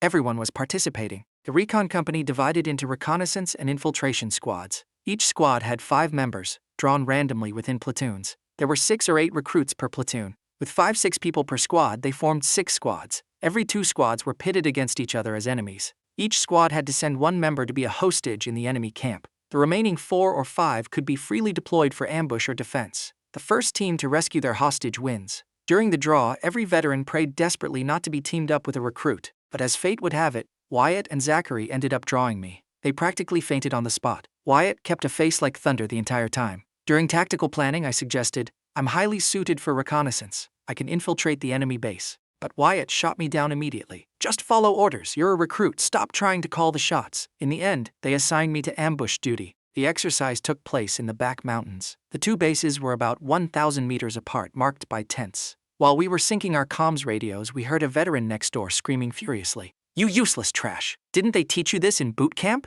You're just going to drag us down in the real exercise. The recruit was terrified into silence. Coincidentally, it was Caspian Vance in that squad. However, physically, Caspian was actually stronger than the veteran yelling at him. Caspian just let the insults go in one ear and out the other. On our side, Wyatt had finalized the roles. Wyatt, reconnaissance. Zachary, support sover for Wyatt. They would handle the hostage rescue. I was assigned to ambush and defend our perimeter. Another veteran from a different squad was assigned to guard the enemy hostage in our camp. The guard looked slightly annoyed. Guarding was a low-skill, thankless job. If the hostage escaped, the guard took 100% of the blame. He stood there, clutching his rifle, looking thoroughly displeased. After exchanging hostages, we headed to our respective camps. Along the way, Wyatt lectured on the tactical deployment, throwing a sideways glare at me. I know some people have been performing well lately and let it get to their heads. Doing things solo is one thing, but this tests teamwork. I didn't say a word. The exercise officially began. I immediately found a thick leafy tree and climbed up, letting one leg dangle while camouflaging the other with branches. The guard looked up dumbfounded, muttering, "Is he a reincarnated monkey? How did he climb up so fast?" Normally an ambusher sets up further out to intercept enemies early, but I literally just parked myself right above our base. The guard wanted to warn me, but then thought, hey, if the hostage gets rescued, I can just blame him since he's right here. With everyone scheming their own plans, the operation commenced. Sitting in the tree, I used my eagle eye skill to clearly monitor the enemy's movements. They sent 2 guys heading straight for our camp. Their sniper was highly skilled, securing a vantage point early on. Just as Wyatt was about to run into the enemy recon scout, the enemy's sniper fired a clean shot, hitting Wyatt. Seeing the white smoke puffing from his shoulder sensor, Wyatt realized he was eliminated. He furiously slammed his helmet into the dirt and screamed into his radio. "What the hell is wrong with you guys? Caspian, as the ambusher, I was within your firing range. Why didn't you cover me? And Zachary, your job was to cover me while I rescued the hostage. Now look, I'm dead." Zachary lay flat in the brush, his face pale, carefully scanning his surroundings. The enemy was too fast, I literally didn't see him. "Caspian, cover me, I'm going in for the rescue." I really didn't want to engage, but Zachary was relentlessly demanding a response. I sighed and pressed the mic.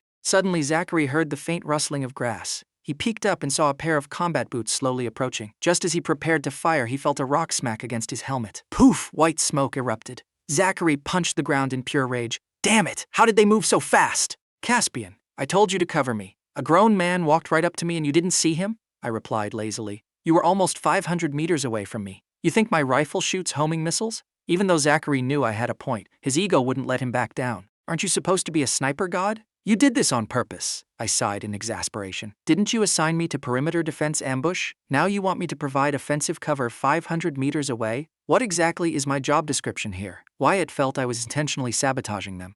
"Even if you have a grudge against us, don't ruin the exercise. You're dragging everyone down." Even the guard veteran down below was getting sick of listening to them. Though he found me arrogant, the way Wyatt and Zachary were frantically shifting blame was pathetic. I simply turned off my comms radio, muting the buzzing flies. Then, I casually hopped down from the tree, rifle in hand, and started walking forward. The guard called out to me a few times, but seeing no reaction, he threw his hands up in defeat. "Fine, screw it, let it burn." I walked about 100 meters, my ears twitching slightly. I crouched behind a tree root, hiding my rifle barrel in a bush. Bang! The enemy scout froze in his tracks, looking around in utter panic. Where was the shooter? How am I dead? I didn't sense a thing. The enemy support player, trailing about 100 meters behind his scout, was also spooked. They were veterans with solid teamwork. The support instantly switched to scout mode, commanding their sniper to adjust his coverage. Just as their sniper shifted positions on the ridge, bang! Center mass shot. The enemy sniper was completely dumbfounded. Didn't we already eliminate 2 of their guys? Did they send their whole team out? How did someone infiltrate our zone like an absolute ghost? The sniper racked his brain, but couldn't figure out how a squad with 2 dead weights suddenly pulled this off. Our guard, hearing the nearby gunshots, nervously peeked out of the tent, only to lock eyes with a totally bewildered enemy sniper covered in white smoke. The guard frowned. "How are you dead?" The enemy sniper shook his head, throwing his hands up helplessly. The guard suddenly felt the pressure mount. Meanwhile, Wyatt and Zachary, hearing 2 shots resulting in 2 enemy eliminations, went completely silent on comms. "I told you he was doing it on purpose. That kid just wanted us to die so he could play the hero." But even as they cursed me, they were secretly awestruck by my sheer skill. The enemy's remaining support player changed his tactics. He fired 2 blind shots into the woods to try and bait me. The next second, his arm jerked violently. White smoke exploded, blinding his vision. He was eliminated. Then, I casually strolled right past him, heading straight for their base. As I brushed past his shoulder, only one thought echoed in his mind. He didn't even view me as a threat. I'm a top 7 international mercenary. I've licked blood off the edge of a knife. I've taken 3 bullets, dragged a crippled leg out of a warlord's compound, while carrying a hostage on my back. Asterisk, this little laser tag exercise is literally kindergarten hide-and-seek to me. If I wasn't afraid of winning too spectacularly and scaring everyone, I would have just sat in my tree and sniped all 4 of them from my spawn point. Being too overpowered is honestly such a hassle. Moving like a phantom, I glided into the enemy camp. Bang! One shot took out their final defender. Until the moment he was eliminated, the guy had absolutely no idea how he got hit. I walked into the tent, untied our hostage, looked up at the referee drone and said casually, "Mission accomplished, right?" A few seconds later, the drone broadcasted, "The winner of this match is the red team." Wyatt and Zachary, who had fed First Blood 5 minutes into the game, felt like they were hallucinating. We just got hard carried to victory? The veterans and recruits who weren't participating were all crowded around the monitors watching the drone's live feed. The recruits were clapping and cheering wildly. Now that is an all-around war god. He can play scout, sniper, and breacher. He's insane. The veterans, however, felt a bitter, sour taste in their mouths. They stubbornly argued, he has zero team spirit. This is a team game, but he just wanted to show off his solo skills and completely ignored his teammates' feelings. Suddenly, Caspian Vance spoke up with a deadpan expression. Did his teammates care about his feelings? They completely sucked, died instantly, and their very first reaction was to blame him over the comms. The veterans looked awkward. Even if he was assigned a role he didn't like, obeying orders is a soldier's duty, Caspian snorted coldly. There was no designated captain. It's a small skirmish. Everyone should discuss tactics. But they failed, shifted the blame, and now you guys are mad that he solo carried them? When I returned, everyone was tense, looking at me as if they wanted to say something, but couldn't. Wyatt and Zachary were especially awkward. Finally, Wyatt mustered his courage and awkwardly muttered, "Sorry, my tone earlier wasn't great." I paused, immediately realizing Wyatt was looking for a graceful way to step down. I nodded. Next time, let's coordinate better and play to everyone's strengths. Wyatt had fully prepared himself for my mockery. He didn't expect me to be so chill about it. He hurriedly asked, "How did you aim at their sniper earlier? You two were insanely far apart." I predicted his movement path and calculated the timing. Zachary chimed in excitedly, "That's way too crazy. Aside from our squad, the best any other squad did was 2 kills. A 1v4 sweep is legendary status in the entire recon company." Through this event, Wyatt and Zachary finally found a breakthrough to connect with me. Their prejudice completely morphed into admiration, and then into sheer envy. From then on, during free time, I was constantly trailed by my dorm mate fan club. People from other squads grumbled in their dorms. "We're already exhausted every day. Why are Caspian and his squad trying so hard?" A guy poked his head down from an upper bunk. "I heard the Special Forces selection is in 3 months. Right after the big exercise." "Yeah, I also heard our company gets 5 nomination slots this year. Usually a company is lucky to even get 1 or 2.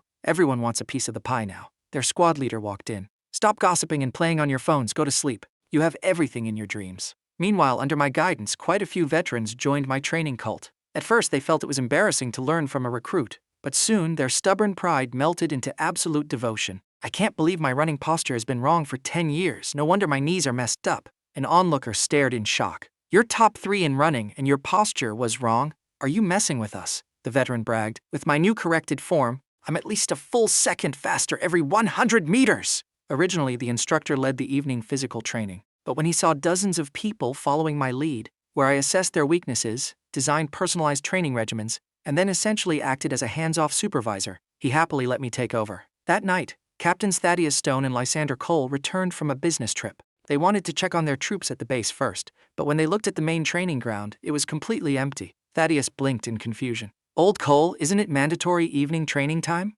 Lysander frowned deeply and immediately pulled out his phone to call Platoon Leader Wang Lu. "Isn't it mandatory training time? Why is the training ground completely empty?" Platoon Leader Wade stammered evasively. "Captain, they said today's shooting practice should be at the back mountain shooting range." Lysander Cole's eyebrow twitched violently. "Did you just say should be? You don't even know what your own soldiers are doing? What kind of platoon leader are you?" "Report, Captain. My mistake. I'll take you to the range right now." Beside them, Captain Thaddeus Stone looked like he had just caught them red-handed. His face was full of smiles, but his voice carried a distinct tone of a guy watching a train wreck for fun. "Oh my, look at the troops these days, managing their own training all by themselves. And your recon troops are practicing shooting in the pitch black?" He thought about his sharpshooter company. Pull any random soldier out, and their current shooting level at 200 meters was a 100% 10-ring standard. Last time he checked, recon's shooting was still stuck at 100 meters. He figured they couldn't have improved much in such a short time. Wade rushed over in a panic, only to run straight into Lysander Cole's thunderous scowl. "You'd better give me a perfectly reasonable explanation for this.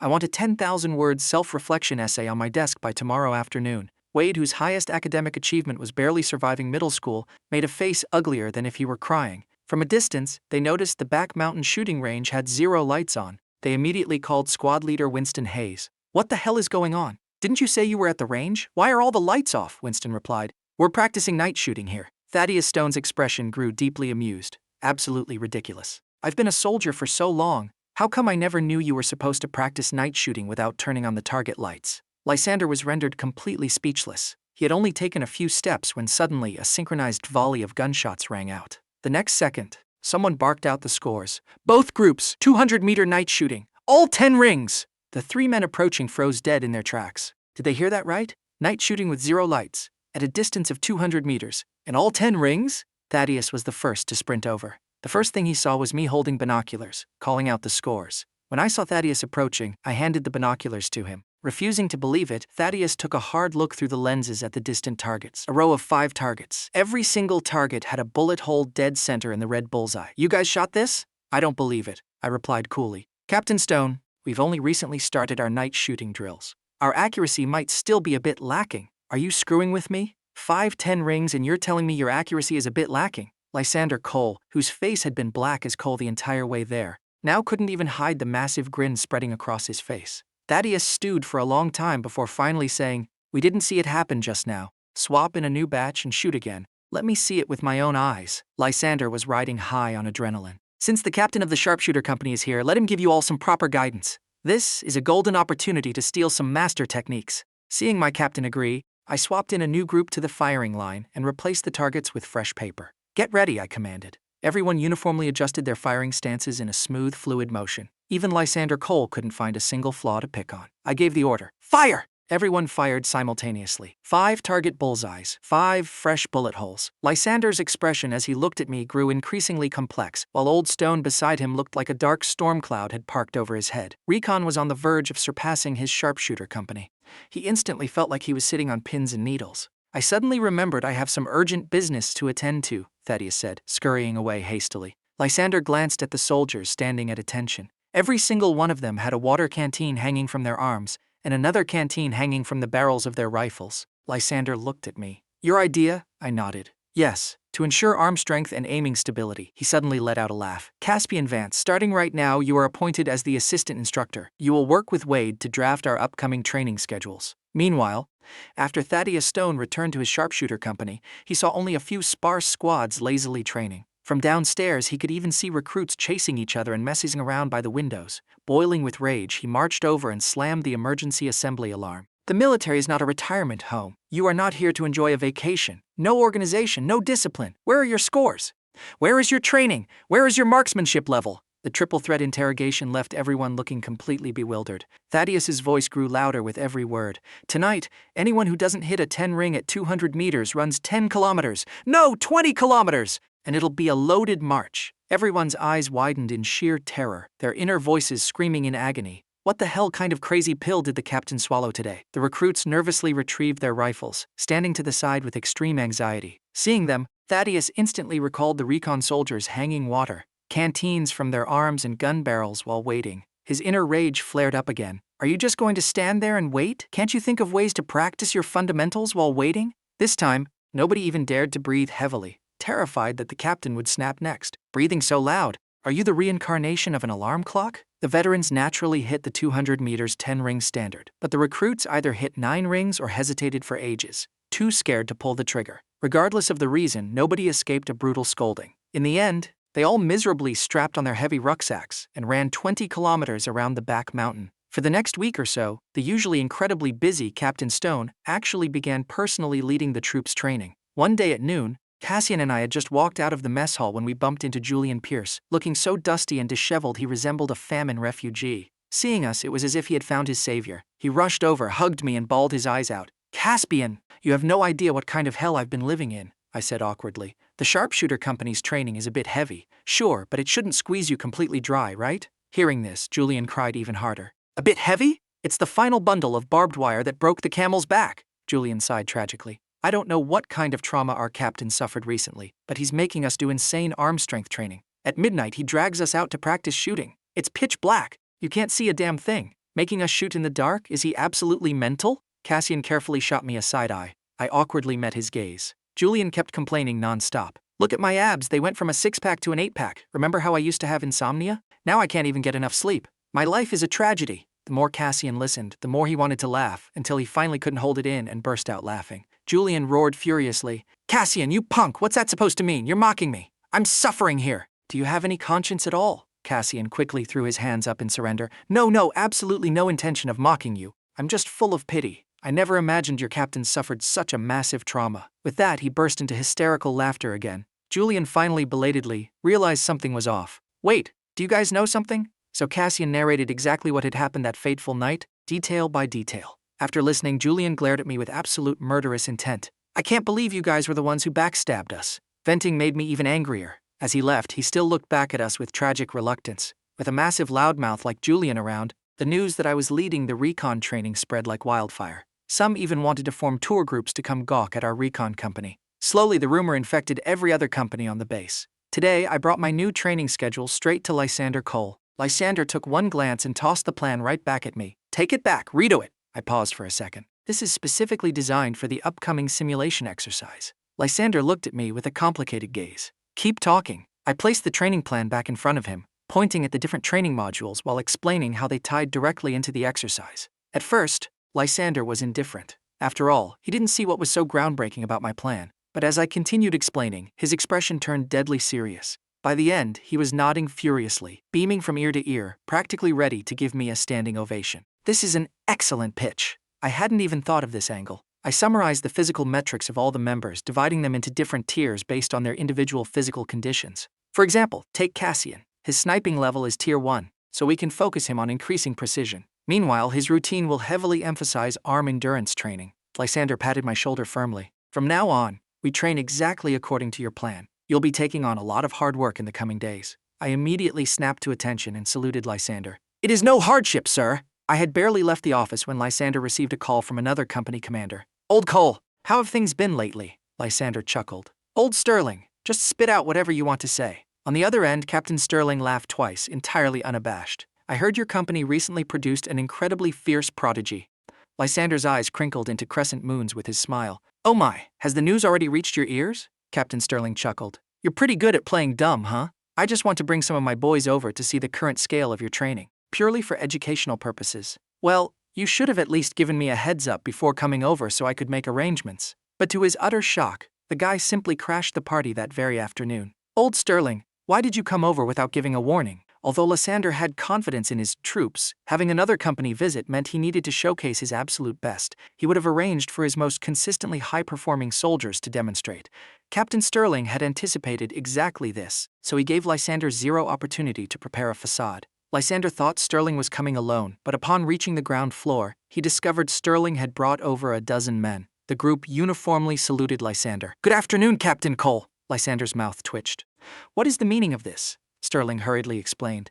Well, since we're here to learn, there inevitably has to be some sparring, so I brought a few soldiers along. This speech left Lysander completely speechless. At that exact moment, I was leading the squad through a modified set of military hand-to-hand combat drills. I had incorporated several Tai Chi techniques, having them spar in pairs. The moment Lysander pushed the door open, the training room looked like a circus. A bizarre array of postures and moves were on full display. Even though Lysander was somewhat mentally prepared, his vision still went dark for a second. Beside him, Captain Sterling immediately burst into booming laughter. What kind of combat training is this? This is practically a juggling act. I immediately reported. Report, Captain. This is indeed combat training, just with a slight variation. Lysander had reviewed my training plan, but he hadn't expected the practical execution to look this absurdly unorthodox. I gave you the authority of assistant instructor, not permission to goof around. Look at these soldiers, their stances are completely unpresentable, I explained. I was just having them do a cool-down relaxation exercise. True combat doesn't look like what you just saw. Seeing so many uninvited guests, I had somewhat guessed their intention. They were here to laugh at us or, just like Thaddeus Stone last time, probe our training progress. Behind the visiting commander stood a dozen fresh recruits, including a very familiar face. Baxter, standing in the crowd, winked frantically at me with an incredibly smug expression. Captain Sterling thought to himself, looks like the rumors were just a game of telephone. Seeing is believing indeed. If I hadn't come, I might have actually been fooled by this bunch of acrobats. At this moment, Lysander stared at me with a taut face. You'd better give me a reasonable explanation. I've never liked wasting time on explanations. Talk is cheap, a live demonstration is better. Before Lysander could even reply, Sterling eagerly interjected. Then let's see a demonstration. Show us the results! Hearing there was a chance to show off, everyone became eager. I'll go! Me! Ultimately, Sterling scanned the room and picked out the medium-built, somewhat scrawny-looking Cassian and Zachary. When the others saw this lineup selection, they all lowered their heads, desperately trying to hold back their laughter. He truly had an eagle eye, picking out Caspian's direct core disciple right off the bat. I even confirmed it once more. Are you absolutely sure you want to choose those two? Sterling nodded firmly. Just those two. Is there a problem? I shook my head. The crowd automatically backed away to clear a sparring ring for them. The two captains sat on chairs, expressionless, the other looking incredibly refreshed. I stood beside Lysander and announced the start of the match. Both assumed combat stances. But when Caspian threw a punch at Zachary, Zachary used a serpentine footwork maneuver to completely dodge the strike. Not only did Zachary retreat, but during his fallback he used his calf to block Caspian while simultaneously throwing a counterpunch. To anyone watching, this move was a guaranteed hit. Yet, Caspian utilized the principle of deflecting 1,000 pounds with 4 ounces. As if predicting his opponent's strike trajectory, he moved a fraction of a second faster, delivering a clean right hook squarely into Zachary's abdomen.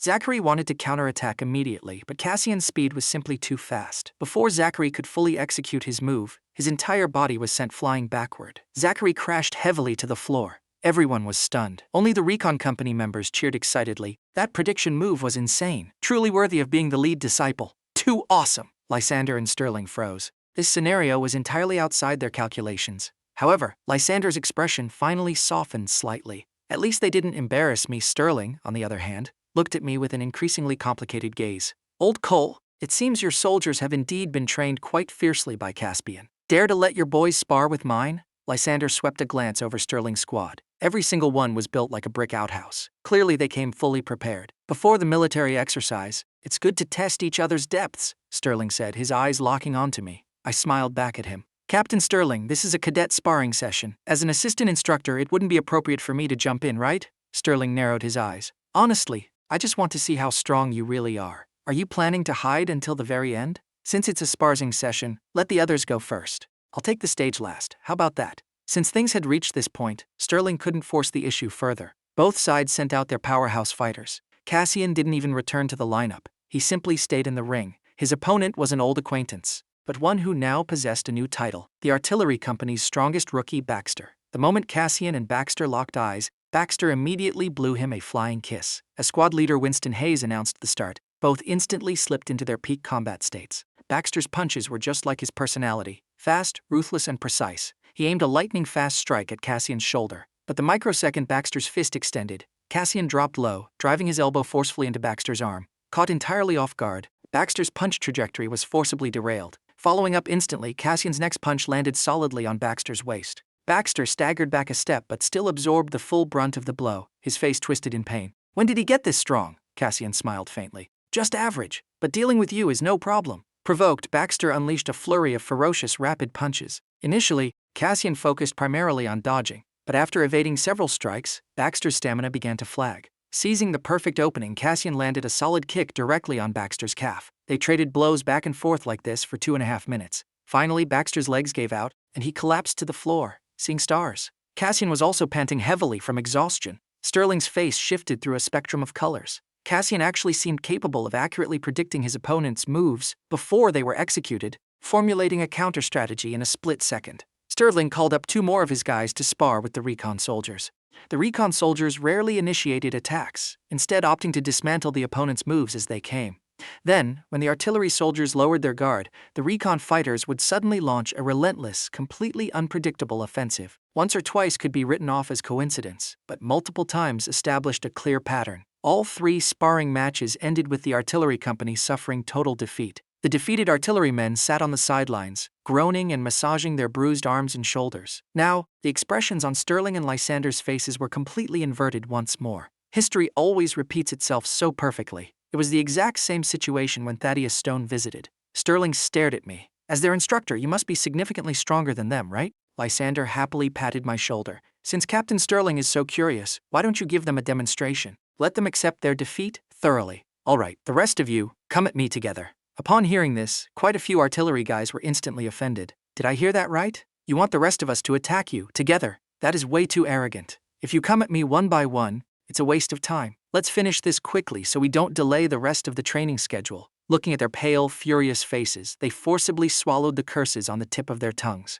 Sterling scoffed coldly. Fine. Since you have so much confidence in yourself, we'll act as your sparring partners. Boys, there's safety in numbers, but be careful not to actually injure Caspian. It's just a spar. As Winston announced the start, the 7 artillery soldiers surrounded me. But despite me standing right in front of them, 3 of them couldn't even graze my sleeve. My movements were as agile as a phantom shadow. Several men swung at me simultaneously, unleashing an explosive burst of power far beyond a normal human. I grabbed one guy's arm and executed a forceful vault over him. In less than a second, I broke their encirclement, Using the soldier I grabbed as a human shield, sticking tightly to his back while feigning attacks. Even though it was 7 against 1, I handled it with absolute ease. In less than a minute, all 7 men were laid out on the floor. This time even Sterling couldn't utter a single syllable of objection. He stared at his soldiers lying miserably on the floor, groaning in pain. I, having merely worked up a light sweat, simply stood up straight. Beside me, Lysander thought Sterling was going to vent his anger on me, so he hurriedly stepped in front of me to block him. "Old Sterling, I told you, winning or losing,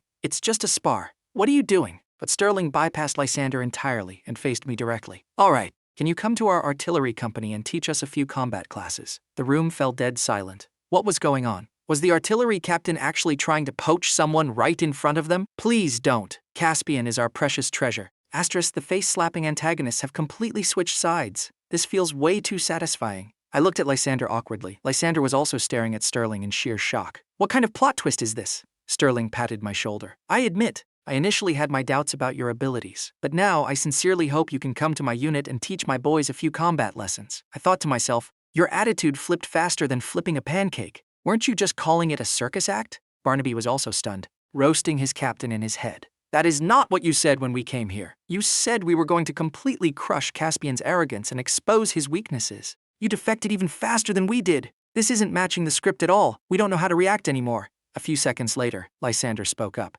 "That depends on our training schedule. Right now, Caspian is the assistant instructor. He's fully in charge of all training." Wade quickly backed him up. "We'll have to check Caspian's upcoming itinerary." Expectedly, I spoke up. "If you really want to learn, you can leave 2 guys here as exchange students to train with us." Everyone blinked. "Since when does the military have study abroad programs?" The next second, as if terrified I would retract the offer, Sterling instantly agreed. "Deal. We'll do exactly as you say." Leaving a room full of bewildered people staring at each other. After some picking and choosing, they left behind my old buddy Barnaby, along with their top close-quarters combat specialist. Sterling had his own selfish calculations. Since Barnaby and I were friends, Caspian would definitely put extra effort into training him. Plus, a guy with a solid foundation. When they return, they could teach the whole company. To boost their unit's combat effectiveness, these commanders were practically exhausting every trick in the book. To save face, Lysander tacitly approved the arrangement. Hearing about the exchange student program, other companies quickly started sending their guys over to learn too.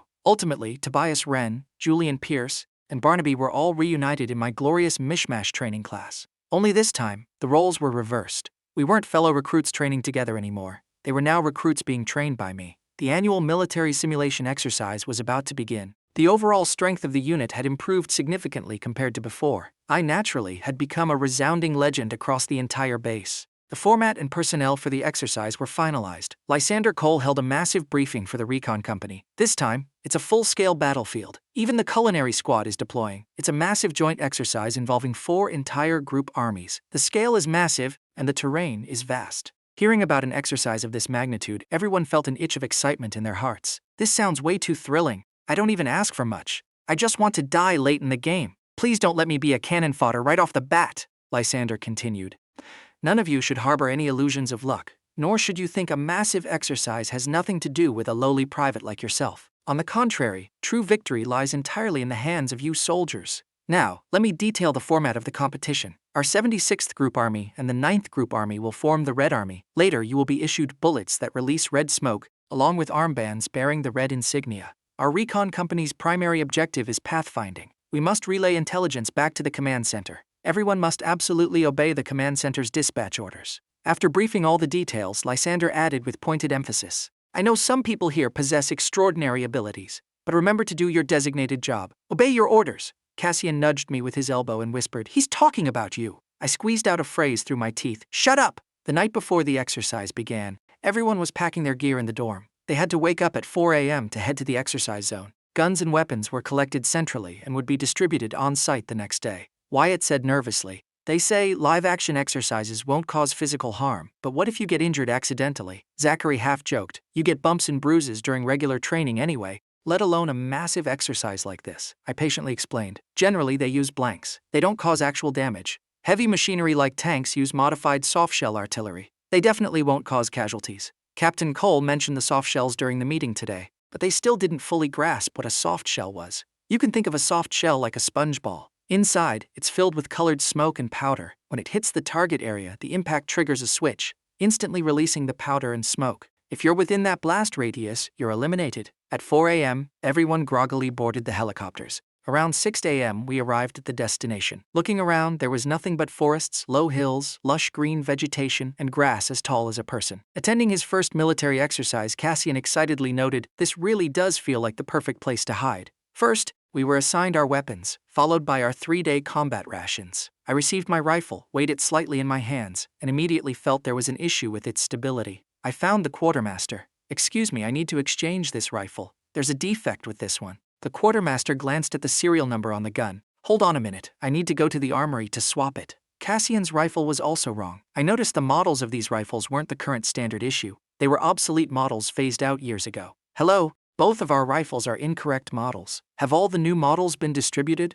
Why are we getting outdated firearms?" The quartermaster interrupted me with extreme impatience. "We distribute what we have. Who are you to come here dictating terms? If the gun has an issue, I'll swap it for you. Cut the unnecessary chatter." Caspian wanted to argue with him, but I stopped him. "Don't bother, it doesn't matter. Let's just wait for them to return with the replacements." The quartermaster took our defective rifles and said he was heading to the warehouse. But we waited for a long time, and the guy never came back. Not only did we not get our guns, we ended up hearing the whistle signaling the official start of the exercise. Seeing that the guy still showed absolutely no signs of returning, I asked another logistics staff member, "Excuse me, that guy said he was going to the warehouse to swap our rifles. When will he be back?" The staff member replied without even looking up, "A round trip to the warehouse takes 10 minutes. It's only been 5 minutes." Our squad mates were constantly rushing us. Caspian was pacing around like a cat on a hot tin roof. His very first military exercise. He brought a ton of ammo and grenades, but the most crucial item, the gun, was missing. Was this a joke? Before the match, his only goal was to avoid feeding first blood. Now, he was practically sprinting to the slaughterhouse. A squad nearby kept urging them, "You two hurry up! Stop dragging your feet! We've been waiting ages for you!" Making a split-second decision, I grabbed Caspian. "Let's go!" Caspian looked at me in shock. "We're really going without guns? We're going to fight in a military exercise barehanded?" I replied calmly. "Do you have a better idea?" Caspian fell silent. He really didn't. Everyone in our transport vehicle belonged to our squad. The orders were to proceed to a designated coordinate, assess the current situation, and feed intel back to command. The vehicle drove steadily forward. Upon reaching the drop zone, I pulled Caspian out of the vehicle. The others also scattered to find their positions. Nobody even noticed that the two of us were completely unarmed. Caspian, however, was restless with anxiety. "Caspian, remember one thing. Victory or defeat isn't decided at the starting line. Even without guns, it doesn't mean we can't survive until the end," Caspian said pessimistically. "But what do we do? Even if we spot the enemy, we can't attack them." Caspian and I each had 2 grenades. This was our absolute last lifeline. But the word "give up" simply does not exist in the dictionary of Caspian Vance. I led Caspian to gather some surrounding tall grass, weaving together a makeshift ghillie suit for myself. Then, I unraveled a thread from the hem of my t-shirt, combining it with a grenade to set up a tripwire trap. Caspian asked hesitantly, "Are we just waiting for a rabbit to crash into a tree trunk here? Isn't this method a bit too stupid?" "What do you know? What looks stupid is often the most practical." The two of us waited like this for an entire day. Caspian was so hungry he even ate a meal ration, yet we still hadn't seen a single shadow. The teammates who shared our transport vehicle had all reached their sectors and were slowly advancing the front line. Meanwhile, the two of us remained completely motionless, rooted like pine trees. It wasn't until past midnight that 2 figures were finally spotted slowly approaching our direction. I pointed at the 2 approaching Blue Army soldiers. They were still some distance away from the trap. Judging by their current trajectory, it was highly likely they would bypass it entirely. Seeing Caspian's expression light up with excitement, Caspian suddenly felt the hairs on the back of his neck stand up. I casually picked up a rock from the ground and tossed it toward the grass near the trap. The rock weighed down the grass, rolling slightly, creating the distinct illusion of rustling movement in the brush. Sure enough, the 2 soldiers changed direction, their eyes locking onto the rustling grass. They observed for a moment, but seeing no further movement, they cautiously proceeded toward the spot. Suddenly, one of them felt his calf snag on something tight. The next second, a grenade detonated right at their feet. It instantly showered both of them in thick red smoke. In the pitch black of night, standing engulfed in what looked like ghost fire, the 2 men frantically raised their rifles, aiming aimlessly in confusion. I chuckled softly. "Let's go. Time to catch our fish." The 2 of us walked right up to the 2 eliminated Blue Army soldiers. "Brothers, you're already dead. No need to be so tense." One of them frowned. "You guys set up that ambush?" Caspian finally felt a delayed rush of excitement. "Who else?" the guy grumbled in annoyance. "Why go through all that trouble? Why didn't you just shoot us?" This time, I was the one who spoke. "If we had guns, we wouldn't have bothered with the hassle. We were just waiting for you guys to deliver our guns to us." The 2 men were instantly stunned. "What do you mean? You want to steal our guns?" I smiled faintly. "Not just your guns, we want your armbands too." The two enemies and even Caspian all stared at me simultaneously. Their expressions were equally dumbfounded. The enemy grew furious. "You guys are despicable! This is crossing a red line!" I simply looked right back at him. A lot of times rules exist to be exploited. Hurry up and hand over the guns and armbands.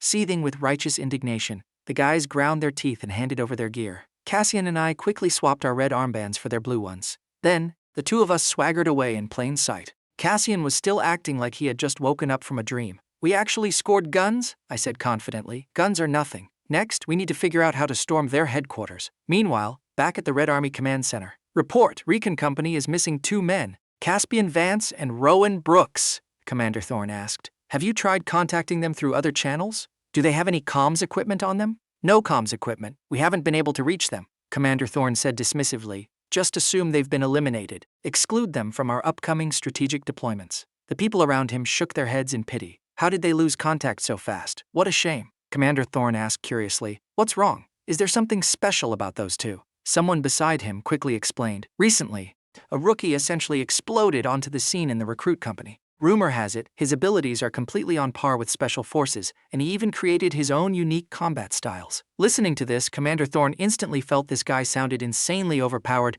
and oddly familiar. "He's a university student." After pulling up my file, someone said, "You guessed right, sir. Joined the army right in his junior year. Pretty impressive guy." But Commander Thorne fell into deep thought. If he really is that guy, he wouldn't be eliminated so easily. I want to see what kind of storm he can brew up. At this time, after hiding our original red armbands, I started reloading the magazines. 1 red bullet, 1 blue bullet, alternating. Understand? Although Caspian didn't fully grasp the logic, he knew following my lead was never wrong. I weighed the rifle in my hands. The enemy's guns were miles better than our initial ones. Lower recoil, higher stability. Remember, the first bullet in the chamber must be blue. That way, even if we run into the Blue Army, we can fish in troubled waters. We moved stealthily, stopping and going, until we spotted an artillery company up ahead. Caspian asked, "Should we go over now?" I shook my head. "Not yet. Going over now makes it too easy to get caught in friendly fire. Wait a bit longer." Suddenly, they received an order and started running in a specific direction. "Now, run toward the direction they're firing their artillery." The artillery from both sides clashed fiercely.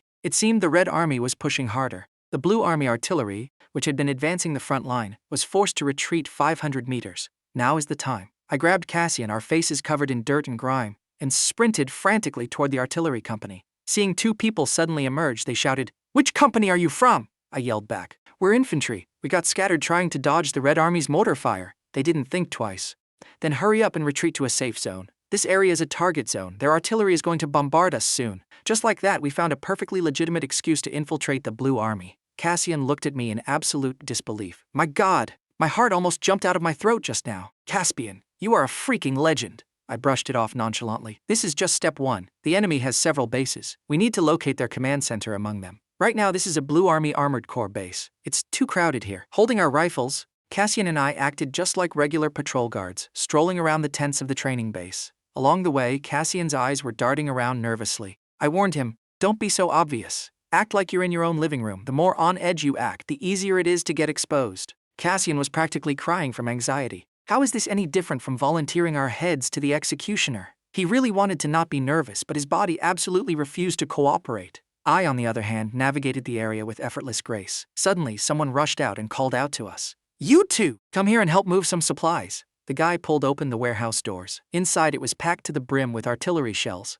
box upon box stacked up, filling the entire depot. Good heavens, that is some serious firepower. "Take 5 crates. They're running low on shells at the front. Hurry up and deliver them." I immediately asked, "Which vehicle should we take?" He pointed to an off-road jeep nearby. "Take that one. The target profile isn't as obvious," I replied with crisp efficiency. "Understood. The 2 of us can handle it. You go attend to your other duties." The guy gave me a look and instructed, "Be very careful. Do you know where to drop them off?" "Don't worry, sir. I know exactly where." The moment he left, I smiled at Caspian. Another golden opportunity just presented itself. I pulled another long thread from my t-shirt. I jammed a grenade tightly between 2 crates. I tied the other end of the string between 2 crates right by the entrance. If anyone tried to walk in to grab a shell, they would inevitably trip that wire. In less than a minute, we safely retreated to the entrance. Caspian asked, "How are you so proficient at setting these up?" My subconscious reflex was to say, "Practice makes perfect." But I swallowed the words, smoothly pivoting to, "These are essential survival skills." Meanwhile, the other Red Army teams who opted for the stable route had already suffered over 50% casualties. Wyatt said with a face full of despair, "Caspian got separated from us the moment we got off the truck. How is he doing now?" Another recon teammate sighed deeply, probably dead in a ditch somewhere. The enemy's artillery barrage was so dense earlier we barely managed to detour around it. Wyatt's initial burning enthusiasm had been utterly crushed by reality. They were supposedly recon scouts, but one wrong move and they were basically just human minesweepers. Several teammates had already been eliminated exactly like that. Zachary was one of them. At the same time, in the Red Army command room, Commander Thorne was pacing restlessly. Looking at the virtual map tracking the enemy's front line, he asked, "Still no news from our ambush squad?" The Red Army was employing a bait-and-switch tactic. They had just sacrificed a squad as bait. Simultaneously, they sent a highly reliable squad through the forcibly opened gap to infiltrate the enemy's lines. However, what they stumbled upon was the Armored Corps base. Just as they neared the base, they heard a massive explosion. Boom! Accompanied by a towering plume of red smoke. Even the ambush squad was dumbfounded. They hadn't even fired a single shot. Did someone else crash the Blue Army base? Then they heard someone screaming, "The ammo depot just blew up! Everyone, take cover!" They had just set up their ambush positions. The Blue Army instantly assumed they hadn't gone far. Although they had no idea who fired the shot, they instantly became the prime suspects and public enemy number one. Thankfully, there was a small hidden path nearby for retreat, but the relentless gunfire behind them almost left them permanently dead on the spot. Report! Blue Army Armored Corps base attacked. Their ammo depot is presumed completely wiped out. Unclear who executed the strike. Commander Thorne asked in shock. "It wasn't your team? Could there be someone else making moves?" The ambush squad leader replied. "Details are unclear, but it was definitely red smoke." Commander Thorne was on the exact same wavelength, muttering, "Could it be Caspian Vance?" A member of the ambush squad asked, "Did you dispatch another unit over here, sir?" Commander Thorne felt there was a probability it was Caspian, but the odds were insanely low. He couldn't place too much hope on him just because of his past identity. "Ignore that for now. I'll send cover fire so you can proceed to the next base." Meanwhile, I was currently driving a Blue Army Jeep, leisurely cruising toward another camp. Soon we arrived at the next site. This looked like an infantry battalion. It consisted of a few utterly unremarkable tents. Cassian analyzed it with complete seriousness. "I don't think this is the headquarters. Normally, a command center is packed with high-tech monitors, precision electronic instruments, or giant screens, right? Look at this place. There's absolutely nothing. Just two tiny tents, barely big enough for two people to sleep in. How could the command center be in a place like this?" After finishing his deduction, he looked at me, eagerly awaiting praise. I comforted him calmly. "Your logic has some merit, but that's not how you evaluate a site." Cassian instantly perked up, going on high alert. "So this is the command center? They're using reverse psychology to hide in a tiny space?" I rolled my eyes. "Can you stop jumping at shadows? You determine if it's a command center through several criteria. First, the volume of patrol guards and the perimeter reconnaissance situation. Clearly, we're within 500 meters of the camp, and we've barely seen any scouts. This proves the enemy doesn't value this location highly. Second, look for large signal receivers and generators. These items are almost always placed outside. Even if placed indoors,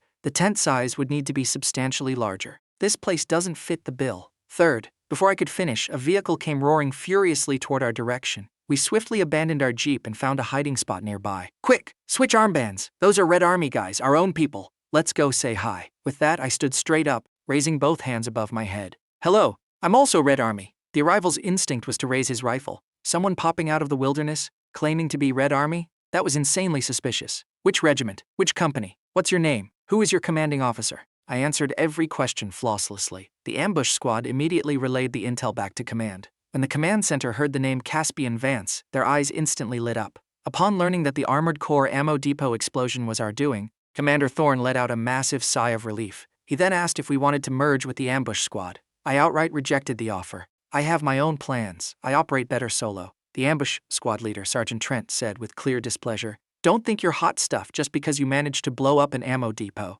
In the grand scheme of things, you must obey the central command." Suddenly, an authoritative voice crackled over the radio, interrupting him. "Trent, let Caspian Vance operate however he sees fit." Trent was shocked. "Commander, you're just letting him go rogue? What if he ruins our operational plan?" Commander Thorne pondered for a moment. "Give him a comms radio. We will maintain direct contact with Caspian at all times." Trent's gaze upon me grew even more complex. He ordered a team member to hand me a radio. Then I grabbed Cassian, who hadn't dared to breathe this entire time, and got back into our Jeep. Only after our vehicle disappeared did Trent ask, "Commander, what exactly is Caspian Vance's background?" Commander Thorne replied, "The ultimate rookie, made a massive name for himself back in boot camp." Trent was stunned. "That's it? I don't believe he doesn't have something else hidden up his sleeve. You're not the type to give someone a free pass for no reason." Commander Thorne chuckled warmly. "That really is it. Though I am quite looking forward to his next performance." Suddenly, an icy voice cut into the channel. "Thank you all for your attention. I won't disappoint you. Commander Thorne and Trent were instantly paralyzed with sheer awkwardness. We forgot about that detail. The radio they handed me was tuned to their private command channel. Commander Thorne laughed awkwardly. Ah, Caspian, I'm going to switch channels now. If you have any updates, report directly to me. Understood, Commander Thorne. After putting down the mic, Commander Thorne breathed a sigh of relief. Why do I feel guilty? I didn't even say anything bad, did I? Someone beside him remarked, this Caspian Vance, he's definitely got a mind of his own. I had originally intended to stir up some chaos at that infantry camp, but since the ambush squad arrived, I decided to leave it to them. After driving for a while, I suddenly said, damn it, should have scavenged some grenades from them just now. Cassian was sitting in the passenger seat, feeling dizzy and disoriented, like he was in a dream. How did we inexplicably run into the commander's direct ambush squad? How did Caspian just casually reject joining them and then get promoted to a solo operative directly reporting to the commander? I said with a face full of regret. We only have 2 grenades left. We have to use them where it counts. Cassian looked utterly baffled. Do I even have the right to an opinion here? After all, you're the one calling all the shots. Soon, darkness fell once again. Yet, I drove the jeep through the overgrown wilderness with the headlights completely off. Cassian pulled his seatbelt tight, gripping the grab handle above the window with both hands. Are you driving this fast with the lights off? Do you have a death wish? I said blandly. In a hurry, this visibility levels is no different from broad daylight for me. I heard some chatter earlier, indicating there's likely another enemy base about a kilometer from here. Cassian watched helplessly as I floored the gas pedal to 80 km/h on this brutally rugged, pothole-ridden terrain. He was bounced around so violently he felt his soul leaving his body. I seriously suspect you're trying to murder me out here. This feels like a roller coaster from hell. Please spare my life. Suddenly, I slammed on the brakes. Cassian was scared completely pale. Just as he was about to scream, I quickly shushed him. Quiet. There are people nearby. I opened the door and stepped out, activating my eagle eye skill to scan 3 kilometers ahead. Sure enough, I spotted a camp. It was past midnight, yet this camp was brightly lit. People were constantly moving in and out. The perimeter scouts were deployed over a kilometer out. I smiled and said, looks like I found it. Cassian was thrilled. Is it their headquarters? Are we making our move now? I shook my head. No rush. Wait a bit longer. So Cassian found a spot, pulled a compressed biscuit from his pocket, and started munching on it as if we were on a picnic. I laughed. You've really got a great mindset now. Cassian's entire mentality had undergone a massive paradigm shift. I've made peace with it. I was so terrified before because I was overthinking things. As long as I treat myself as already dead, and that my current life is just borrowed time, I can face death with absolute tranquility. I gave Cassian a thumbs up. Respect. Meanwhile, the Red Army was losing ground rapidly. Despite losing an ammo depot, the Blue Army swiftly adjusted its deployment. They used massive infantry waves to flank from the exterior, deliberately evacuating 2 camps to use an empty fort strategy to draw Red Army fire. As expected, the Red Army entirely fell for the trap, committing the bulk of their forces toward the bait, only to have their supply lines and reinforcements severed by the enemy. Now, the Blue Army infantry acted like countless tiny bullets, all aimed squarely at the Red Army headquarters. Even though the Red Army had set up 2 decoy camps, it was only a matter of time before the real headquarters was discovered. Through my earpiece, I constantly heard updates on the Red Army's dire situation. Commander Thorne contacted me. Caspian, what's your status? I believe I've located the Blue Army headquarters. Hearing a constant stream of defeat reports all night, Commander Thorne finally breathed a sigh of relief. I leave their headquarters to you. Can you handle it? I'll do my best. Caspian, you must give it absolutely everything you have. I'm diverting the ambush squad to back you up. They will be under your command. Hearing more people were coming gave me an instant headache. No need for backup. I prefer working solo. Commander Thorne and his staff tallied their remaining forces. They only had a quarter of their original manpower left. The Blue Army wasn't faring much better. Besides me and the ambush squad, they had a few other small units steadily advancing toward the enemy headquarters. But en route, they suffered multiple ambushes. By the time anyone reached the vicinity of the Blue Army headquarters, very few men remained. The absolute last glimmer of hope rested entirely on Caspian Vance. Caspian, what's your status? Acknowledge and report your situation immediately. But his messages sank like stones in the ocean. Commander Thorne thought in despair, are we really going to lose? At this very moment, Cassian and I had swapped back into our blue armbands. We were strolling openly toward the Blue Army headquarters. Since this was a massive joint exercise between 2 group armies, there were simply too many unfamiliar faces. Thus, we didn't attract any suspicion. But upon entering the headquarters perimeter, we found the security to be incredibly tight. 2 entire rows of heavily armed soldiers stood in perfect formation, completely blocking access to the core command tent. Even patrol guards were forced to turn around before reaching that area. I thought to myself, looks like I need to figure out a way in. Even if I can't get my body inside, I need to get a bullet or a grenade inside. I weighed the only 2 grenades I had left. I had to gamble everything on these 2 little guys. But before making a move, I needed to confirm exactly how many people were in the tent to ensure I could take them out within seconds. I wanted to report my situation to Commander Thorne, but upon grabbing my radio, I realized they had installed signal jammers here, blocking any equipment without a designated chip. Looks like I'm entirely on my own. I ripped 2 more lengths of thread from my shirt. I rigged 1 grenade near their ammo stash, handing the pull string to Cassian. I planted the second grenade near the main entrance. Only 2 grenades, but I had to maximize their potential to draw the guards away from the headquarters entrance. I still had my last 2 smoke grenades in hand. Knowing the entire success or failure of the mission rested solely on the 2 strings in his hands, Cassian began trembling violently. I quickly reassured him. Don't overthink it, just wait for my signal. Then, using a vehicle inspection as a cover, I climbed to a vantage point. Peering through the gaps, I got a clear view of the inside of the tent. There were exactly 5 people inside. 1 man standing by the entrance holding a rifle, likely the bodyguard. Among the remaining 4, 1 wore a cap with insignia that clearly identified him to me. This man was the ultimate target. Having locked onto my prey, I moved closer to the tent and flashed a hand signal to Cassian. Cassian yanked the 2 strings one after the other. 2 explosions rocked the small base simultaneously. Instant panic erupted within the camp. Everyone, stay alert. We're under attack. Protect headquarters. Do not let anyone near. Right before their eyes, thick white smoke began billowing in front of the headquarters. Oh crap! They're making their move! It's white smoke! Where the hell is that bastard? Hold the door! If anyone tries to enter, shoot to kill! While everyone was frantically blocking the front entrance, I had already shifted my angle of attack. Using the smoke grenade to blind their vision, I slipped around to the side of the tent. Through a small gap in the fabric, I slipped the barrel of my rifle inside, aiming squarely at the enemy's supreme commander. Bang! In that instant, the world seemed to stop. Shouts erupted from inside the command room. The commander's been hit! We lost! Where is he? Where's the sniper? With so many of you out there, how did nobody see him at this moment? Acting like a complete phantom, I had already swapped back to my red armband. I casually strolled out in front of the crowd, waving flamboyantly. Hello, everyone! Instantly, over a dozen rifles and over a dozen murderous glares locked onto me. The assassinated Blue Army commander pushed open the tent flap and walked out. You're the one who fired that shot? I nodded. What's your name? I declared with ringing clarity. I am Caspian Vance, Recon Company, 76th Group Army. The commander repeated the oddly familiar name. Suddenly, he jerked his head up in shock. You're a rookie recruit? And you took me out? Yes, sir. The expressions on everyone's faces morphed from shock into pure horror. You infiltrated this place entirely alone? I waved toward Cassian, who was still hiding behind a vehicle.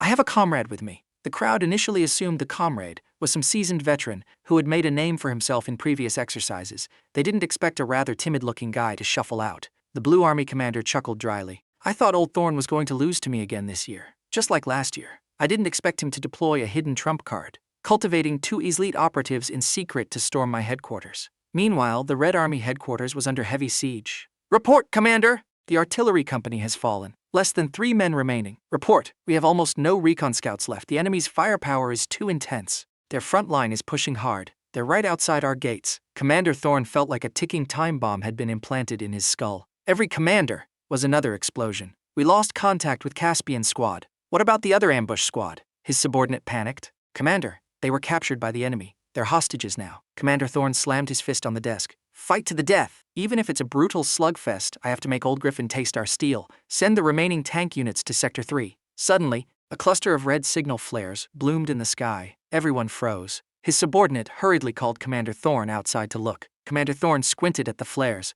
What's going on? Didn't we run out of men in that sector? Could it be that kid Caspian? Impossible. Commander Thorne instantly shot down his own theory. Having fought against Commander Griffin for years, he knew the man's defensive strategies intimately. Griffin would absolutely fortify his headquarters with heavy troops. He had even heard rumors that Griffin deployed an impenetrable 8-trigram scout network around his base. There was absolutely no way Caspian and his partner could breach it with 0 backup. Could Trent's squad have found a miracle turnaround? While they were completely baffled, Commander Thorne's phone rang. Unsurprisingly, it was Commander Griffin. Old Thorne, you're pretty sharp this year. Caught me completely off guard! Commander Thorne played dumb. He couldn't let his rival know he was entirely clueless about this victory. Heh, Old Griffin. I told you not to underestimate me. I had a killer trump card prepared this year. Commander Griffin grunted in dissatisfaction. I'm genuinely curious.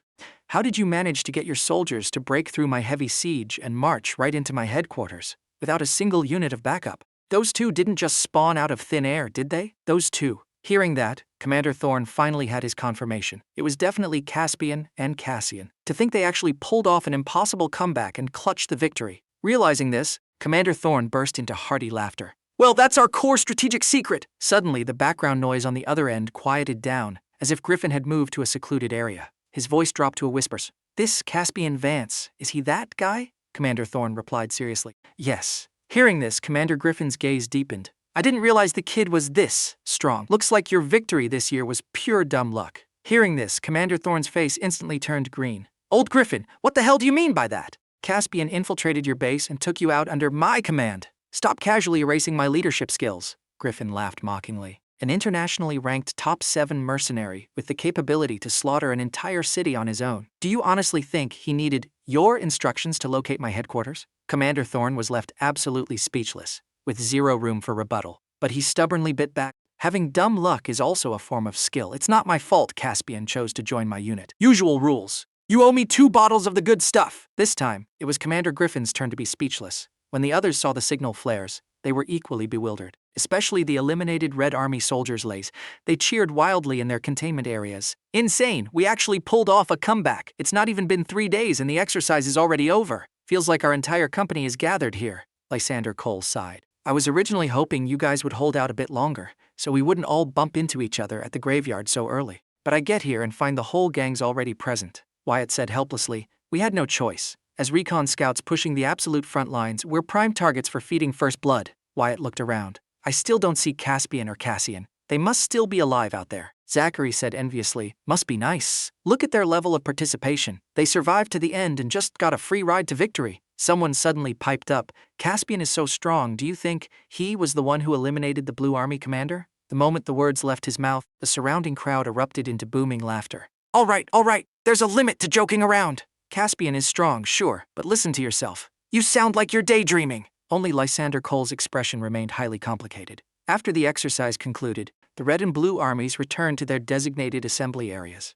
Suddenly, a lone off-road jeep drove toward them from a distance. Everyone looked to see who was arriving with such a grand entrance. Looking at the plates, it's a vehicle from the other group army. Are they coming to pick a fight because they're bitter? Standing at the front of the formation, Commander Thorne also glared at the approaching vehicle with displeasure. A random car crashing his home turf? Wasn't that a bit too arrogant? Suddenly, the passenger door and the rear doors opened simultaneously. The crowd eagerly craned their necks to see who the gatecrashers were. To their shock, 2 very familiar faces stepped out. Caspian and Cassian. What's going on? Did they defect to the enemy? The guy next to him slapped the back of his head. Can't you think of a better scenario? Lysander Cole also stared at me in shock. Right after, Commander Griffin pushed open the other rear door and stepped out. Cassian and I stood in a straight line and saluted Commander Thorne. Report! Due to logistical travel delays, we are late for assembly. Commander Thorne's face wasn't looking too great. Commander Griffin personally escorting my men back? Is he trying to prove a point? Caspian Vance, Rowan Brooks, returned to formation. Commander Thorne thought Griffin was going to gloat or make some passive-aggressive remarks. Instead, Griffin simply smiled and said, Old Thorne, I brought your men back to you. I've got an urgent meeting to attend to, so I'll be taking my leave. Only then did Commander Thorne's expression soften slightly. After Griffin's vehicle drove away, many pairs of eyes shifted back to me. Commander Thorne cleared his throat. I assume you all know the result of this exercise. The Red Army is victorious! Thunderous applause erupted from the troops. Commander Thorne looked at the crowd with satisfaction. Everyone performed exceptionally well during this exercise. However, it also exposed several issues. He concisely summarized the problems into a few key points, ordering every company to conduct thorough reviews based on the day's flaws. Finally, his gaze landed on me. How do you feel about your own performance this time? Report, Commander. My performance was strictly average. Commander Thorne paused, an amused smile playing on his lips. No need for false modesty. Taking out the enemy commander with a single shot is fully deserving of everyone's praise. The people who had gathered around to watch the show felt their scalps go numb upon hearing this. Somebody started clapping. Soon the entire crowd was clapping frantically, looking at me with pure admiration. But my response was, report, there were still areas where I underperformed. Otherwise, my efficiency would have been much higher. At the start of the exercise, I didn't have a gun. Later, when I met the ambush squad, I forgot to ask them for grenades. Otherwise, I could have ended it much earlier, and so on. At the start of the exercise, he didn't have a gun? Then what the hell was hanging around his neck? He's speaking Viridian, but isn't he being way too much of a humble bragger right now? Commander Thorne's face darkened. Then what happened to your initial rifle? The gun was defective, the structure was unstable. I asked for a replacement, but the new gun never arrived before the exercise began. This time, the crowd was utterly flabbergasted. What kind of hell mode start is this? And he somehow turned it into a master tier carry? Someone couldn't hold back and asked, so you survived to the very end with just 2 grenades? To be precise, 4 grenades. Cassian and I had 2 each. Everyone stared blankly at the sky. How the hell are we supposed to respond to that? Commander Thorne finally realized something was very wrong. He looked at my rifle, then at the others' rifles. Despite being from the same Red Army, the models were drastically different. He whispered a few words to an aide, who immediately hurried off. After speaking a few more words, Commander Thorne announced that everyone could rest up tonight. The mess hall would host a victory banquet, and tomorrow morning, everyone would return to their respective bases. Dismissed. Caspian Vance, come with me for a moment. I followed the stern-looking Commander Thorne into his office. I sat upright on the sofa. Commander Thorne cut straight to the point. I know your background isn't simple. What is your true motive for joining the military? I paused, then said earnestly. To serve my country naturally. In my heart, Viridia's standing is absolute paramount. Commander Thorne scrutinized me, trying to detect any ripples of deceit on my face. You're aware there's a Special Forces selection coming up, right? I nodded. I am. Commander Thorne took a slow sip of tea, a knowing smile on his face. You'll definitely sign up, won't you? I will, and I don't need a free pass. I will earn my spot through the selection process, fair and square. You're already a walking cheat code. Does doing it fair and square even hold any meaning for you? I don't understand what you mean, sir, but I believe true strength is honed by oneself. Participating in the selection is only natural. Commander Thorne thought to himself, you little punk, still trying to play dumb with me? Fine, I know you're stubborn, but be careful. Bursting onto the scene like this in a major military exercise means countless eyes will be watching you from now on. I'm quite curious to see how you'll handle it, especially since Reborn's Mercenary account is still actively taking commissions. Commander Thorne shot me a deeply meaningful smile. Though he valued talent, Caspian's identity was an enigma. Someone like him had to be kept on a very tight leash. Walking out of his office, it suddenly hit me. Oh crap. I forgot to cancel my mercenary commission status. If I didn't cancel it, people would keep trying to hire me. The military and the police would definitely keep a close eye on me too. How did I forget such a crucial detail in the rush? The real problem was that staying available without replying to messages would severely tank my ranking. That evening, at the bonfire party, the recon company members sat together, swapping stories. Back in school, I had a severe hero complex. I'd see an injustice and just had to throw fists. Ended up getting myself beaten into the hospital. The crowd erupted in laughter. Unbothered, the guy grinned. My family didn't know what to do with me. They were afraid my hero complex would get me killed one day, so they shipped me off to the army. Someone teased. You? A hero? Weren't you eliminated on the very first morning? What kind of hero feeds first blood right out the gate? I think you're the enemy's hero. Must have felt a huge sense of accomplishment. Laughter echoed around the fire. When it was Cassian's turn, he looked a bit sheepish. I just heard the saying, join the army and you'll regret it for 2 years. Don't join and you'll regret it for a lifetime. His words instantly ignited a surge of passionate agreement in everyone's blood, but I looked at him very seriously and asked, if you make it into the Special Forces, will you still think about going back to school after your 2 years are up? The question caught Cassian completely off guard. Honestly, I haven't thought about it. Even though I want to be a Special Forces operative and I'm definitely signing up, I always feel like I'm just not strong enough. Zachary instantly felt indignant. Cassian, saying stuff like that is just infuriating. If a guy who consistently ranks in the top few for overall scores says he's not strong enough, does that mean the rest of us don't even have the right to sign up? Cassian blushed awkwardly. I said, you need to seriously think this through. Your goal must be absolute. If you waver, you'll lose your drive. Suddenly, a soldier with dark skin and small eyes stood up. I joined the army because I was constantly bullied. Looking at his rippling muscles, it was hard for anyone to imagine him being the victim of bullying. He explained, my family got rich off a demolition buyout.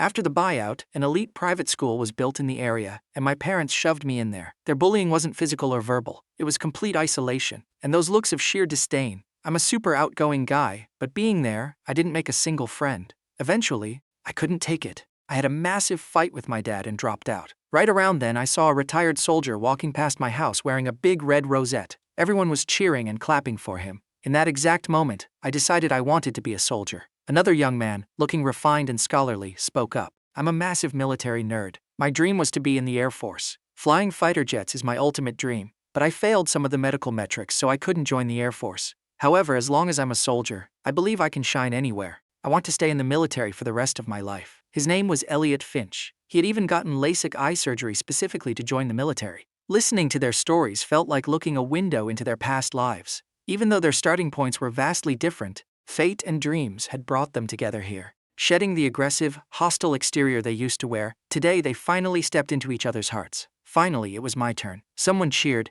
Caspian, you're so insanely strong. You must have been training at home for a specific reason, right? I thought about it for a second. World peace. I obviously can't tell them the truth. If I told them, I'd probably scare them half to death. Having witnessed the horrors of war zones countless times, I truly felt that Viridia was an incredibly lucky nation. No wars, no riots, all because of the relentless efforts of the Viridian military. But I couldn't exactly say. My goal is to genuinely help Viridia, but openly and honorably, rather than sneaking around using fake aliases. The next day, everyone returned to their respective bases. Lysander Cole pulled me aside for another talk. You absolutely must keep a low profile. We are well aware of your past exploits. I continued to play deaf and dumb. Lysander rolled his eyes in exasperation. In the period leading up to the Special Forces selection, many soldiers begged me to increase their training intensity. Now, besides training my own company, I had also reconnected with my old squad mates from boot camp. Barnaby, Julian, Tobias, and the rest. They all wanted to participate in the Special Forces selection, but my daytime hours were fixed, so I could only run intense boot camps for them at night. As a result, Barnaby showed up with massive dark circles under his eyes every day, earning him a scolding from the artillery captain.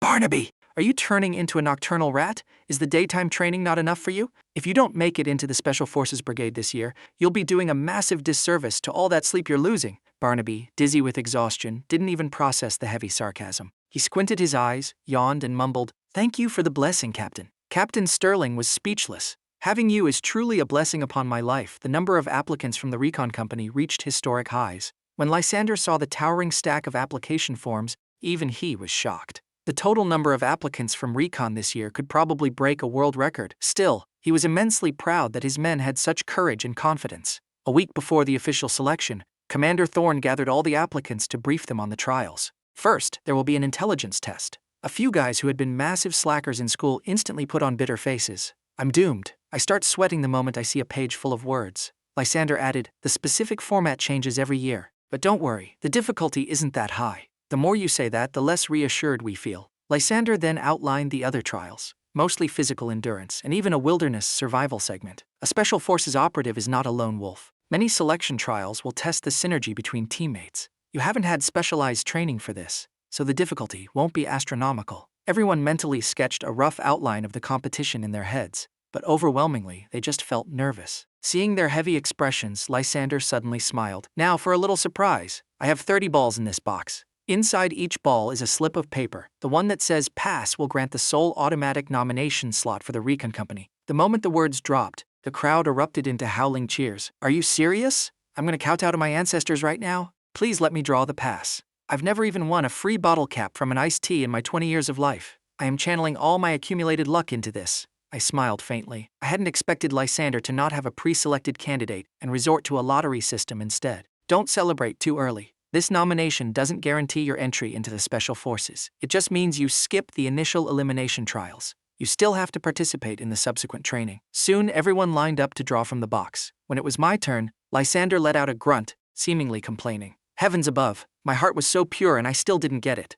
"Sigh, I didn't get it either. Let me see who actually gets it. I'll declare them my mortal enemy." As the balls were opened one by one, none contained the pass slip. "Captain, what's going on? Did you forget to put it in?" Then everyone realized there was still one unopened ball sitting right in front of me. If he actually draws it, we really are just here to make up the numbers. It's bad enough our skills can't compare, but now we're losing in pure luck too? Under the watchful eyes of the crowd, I popped the ball open. Sure enough, the slip of paper inside read, "Pass." Everyone's mental state completely collapsed. Is there no justice in this world? Is it too late to quit now? I stared at the ball in my hand, utterly speechless. Lysander couldn't hold it in either. "You really do have an affinity for free passes." I paused for a second, then said, "Why don't we draw again? I forfeit."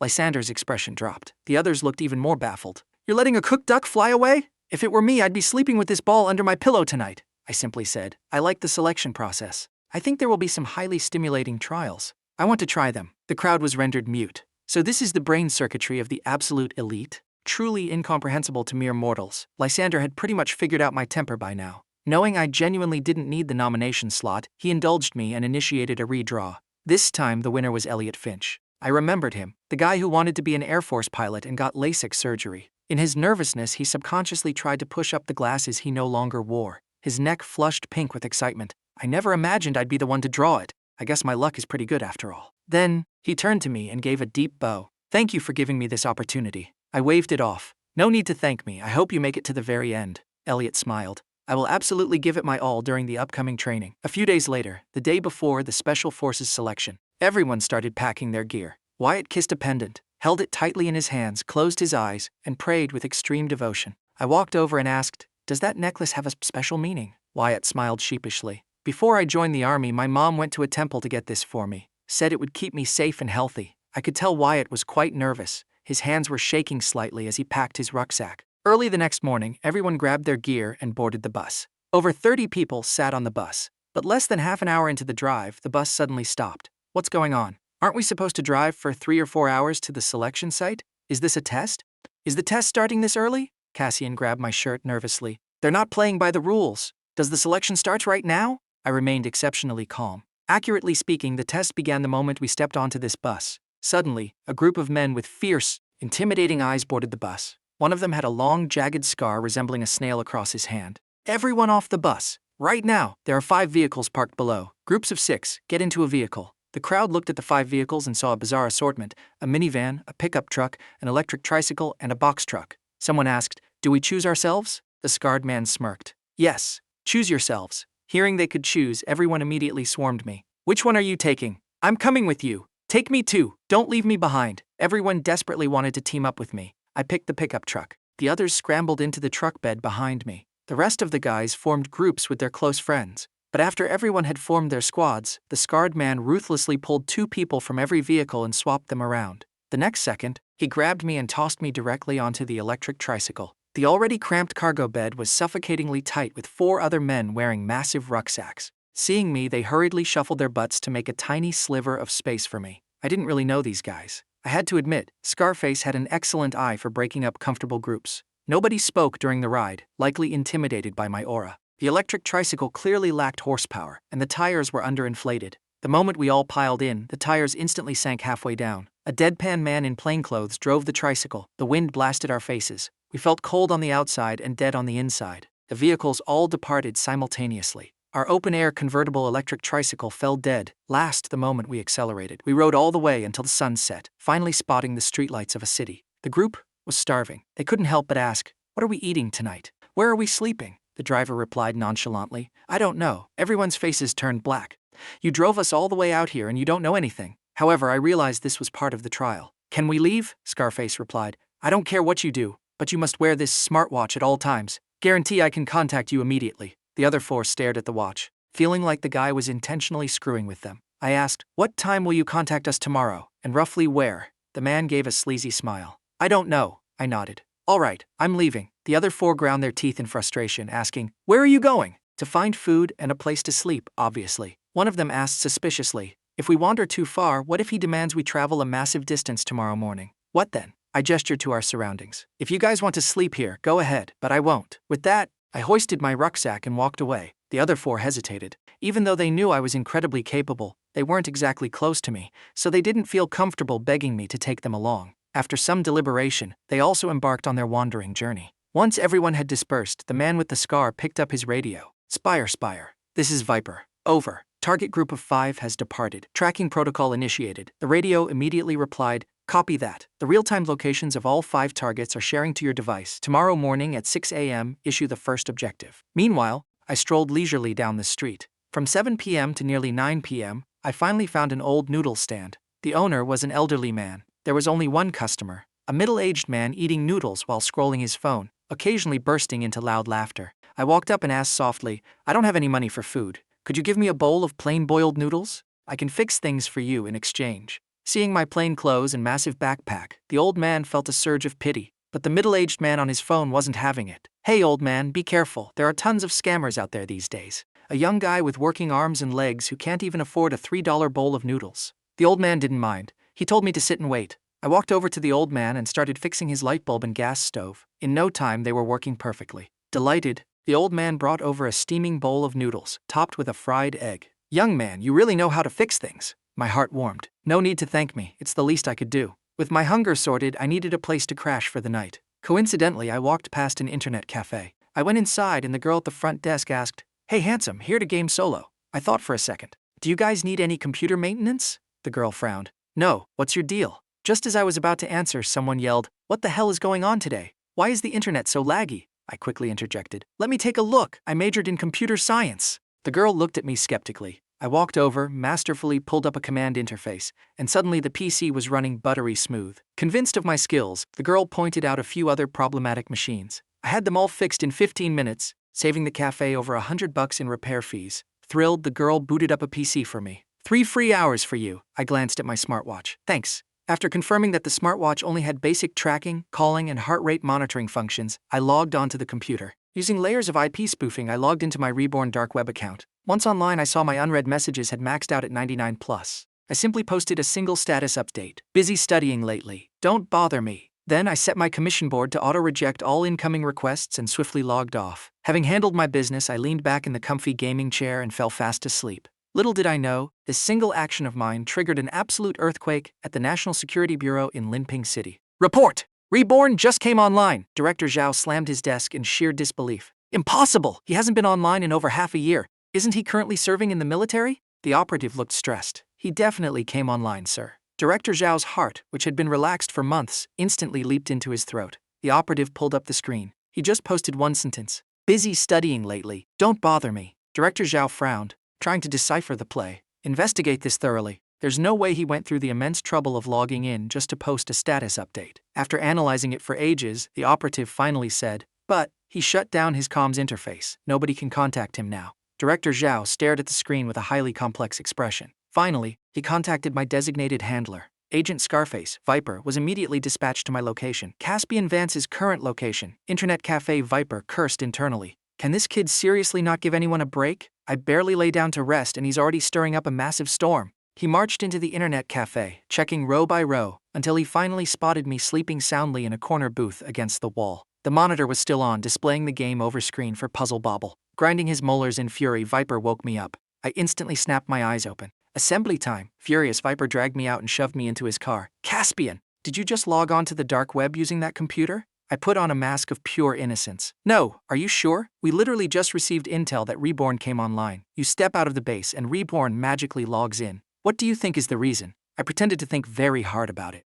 Well, maybe he forgot he had an account, suddenly remembered, and just logged in to check. Viper narrowed his eyes, glaring at me with sheer intimidation. What do you think his objective is? I stretched my arms lazily. Maybe he's quitting the internet, retiring for good, who knows? Helpless, Viper had no choice but to let me go. So I strolled right back into the Internet Cafe to comfortably resume my nap. Meanwhile, the others were having a profoundly miserable night. Cassian, Wyatt, and Zachary had formed a squad and sneaked into a mall's food court. The three of them stared dejectedly at a half-eaten bowl of rice left on a table. Brothers, times are tough. Let's just eat what we can. We can't starve. Cassian stared at the strangers' leftovers, feeling incredibly nauseous. People walking past cast disgusted, pitying glances at him. He felt like he was sitting on a bed of nails, thinking about how someone else already ate from this. I feel like I'm eating their spit. It's too disgusting. Wyatt and Zachary were entirely unfazed. They even started picking food from each other's bowls to mix flavors. Zachary looked up from his scavenging for a split second. Have you never had a girlfriend? Cassian froze. How did you know? Because if you date, you kiss. You end up eating the same stuff anyway.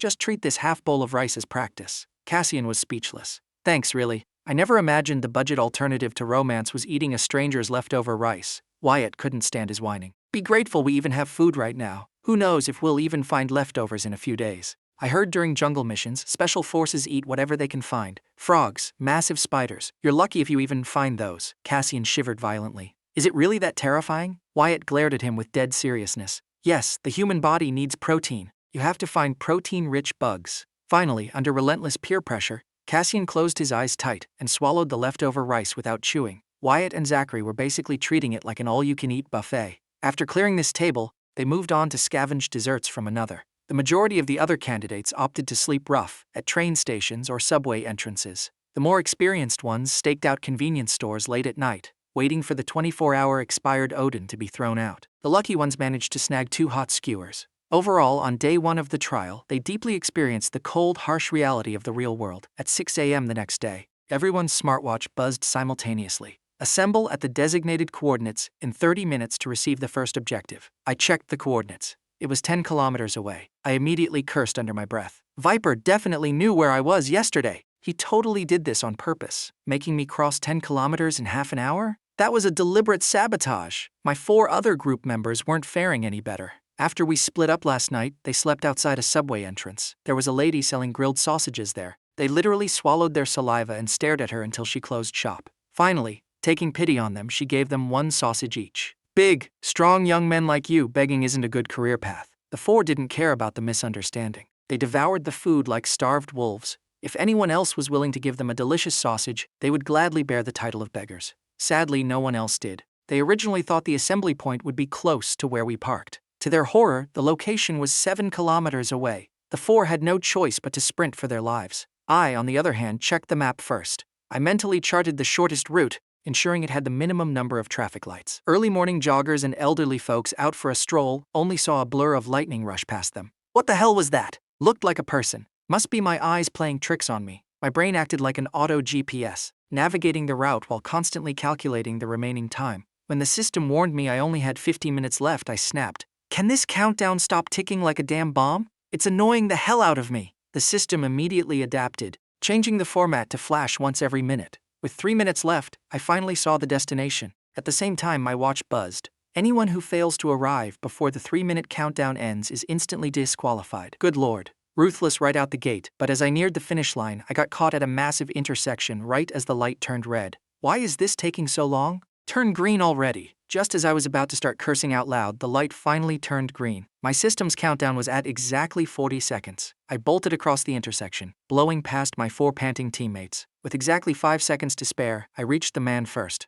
I rested my hands on my knees, took a single breath to adjust, and instantly looked like a completely normal person. I wasn't even breathing heavily. Viper looked at me with a half smile. Not bad, truly an elite foundation. You were the furthest away. Logically speaking, no matter how fast you ran, you shouldn't have made it. Looks like I underestimated you. The other 4 barely managed to scrape by the deadline, but the moment they arrived, they collapsed onto the ground, unable to speak, groaning in agony. I'm dying! I'm dead! This is literally killing me! Viper coldly looked down at the wrecked men. Get up! Hurry! Don't waste time! First objective, find 5 people and get their phone numbers. The 4 guys stared blankly. Just ask anyone? Dream on. I designate the targets. He then ordered them to turn around and face the shopping mall behind them. It was 6:30 a.m. There was practically nobody in front of the mall. Viper thought for a moment. Forget it. This objective is postponed. There are barely 2 people out here. It'll take minutes. Too boring. The mall opens at 8 a.m. The supermarket opens at 7:30 a.m. Between 7:30 and 8, there will be a batch of discounted items. Memorize the prices of all discounted items today.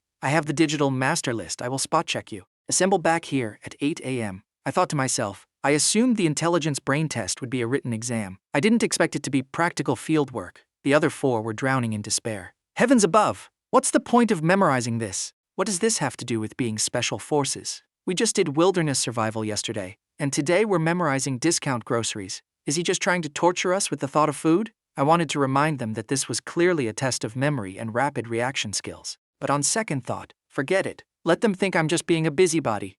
I watched my 4 teammates dragging their exhausted bodies toward the supermarket entrance, their faces pale with the dread of a looming pop quiz. Little did they know, memorizing a few dozen price tags was barely a warm-up for a mind trained to memorize complex tactical maps and decrypt international black market codes in seconds. I casually stretched my neck and stepped through the sliding glass doors as the clock struck 7:30 a.m. From the street, Viper's cold, scarred eyes tracked my every move, a silent promise that this bizarre grocery run was merely the prologue to a much more brutal nightmare. The true Special Forces selection had officially begun, and as my system hummed quietly to life in the back of my mind, I couldn't help but smirk. Let the games begin.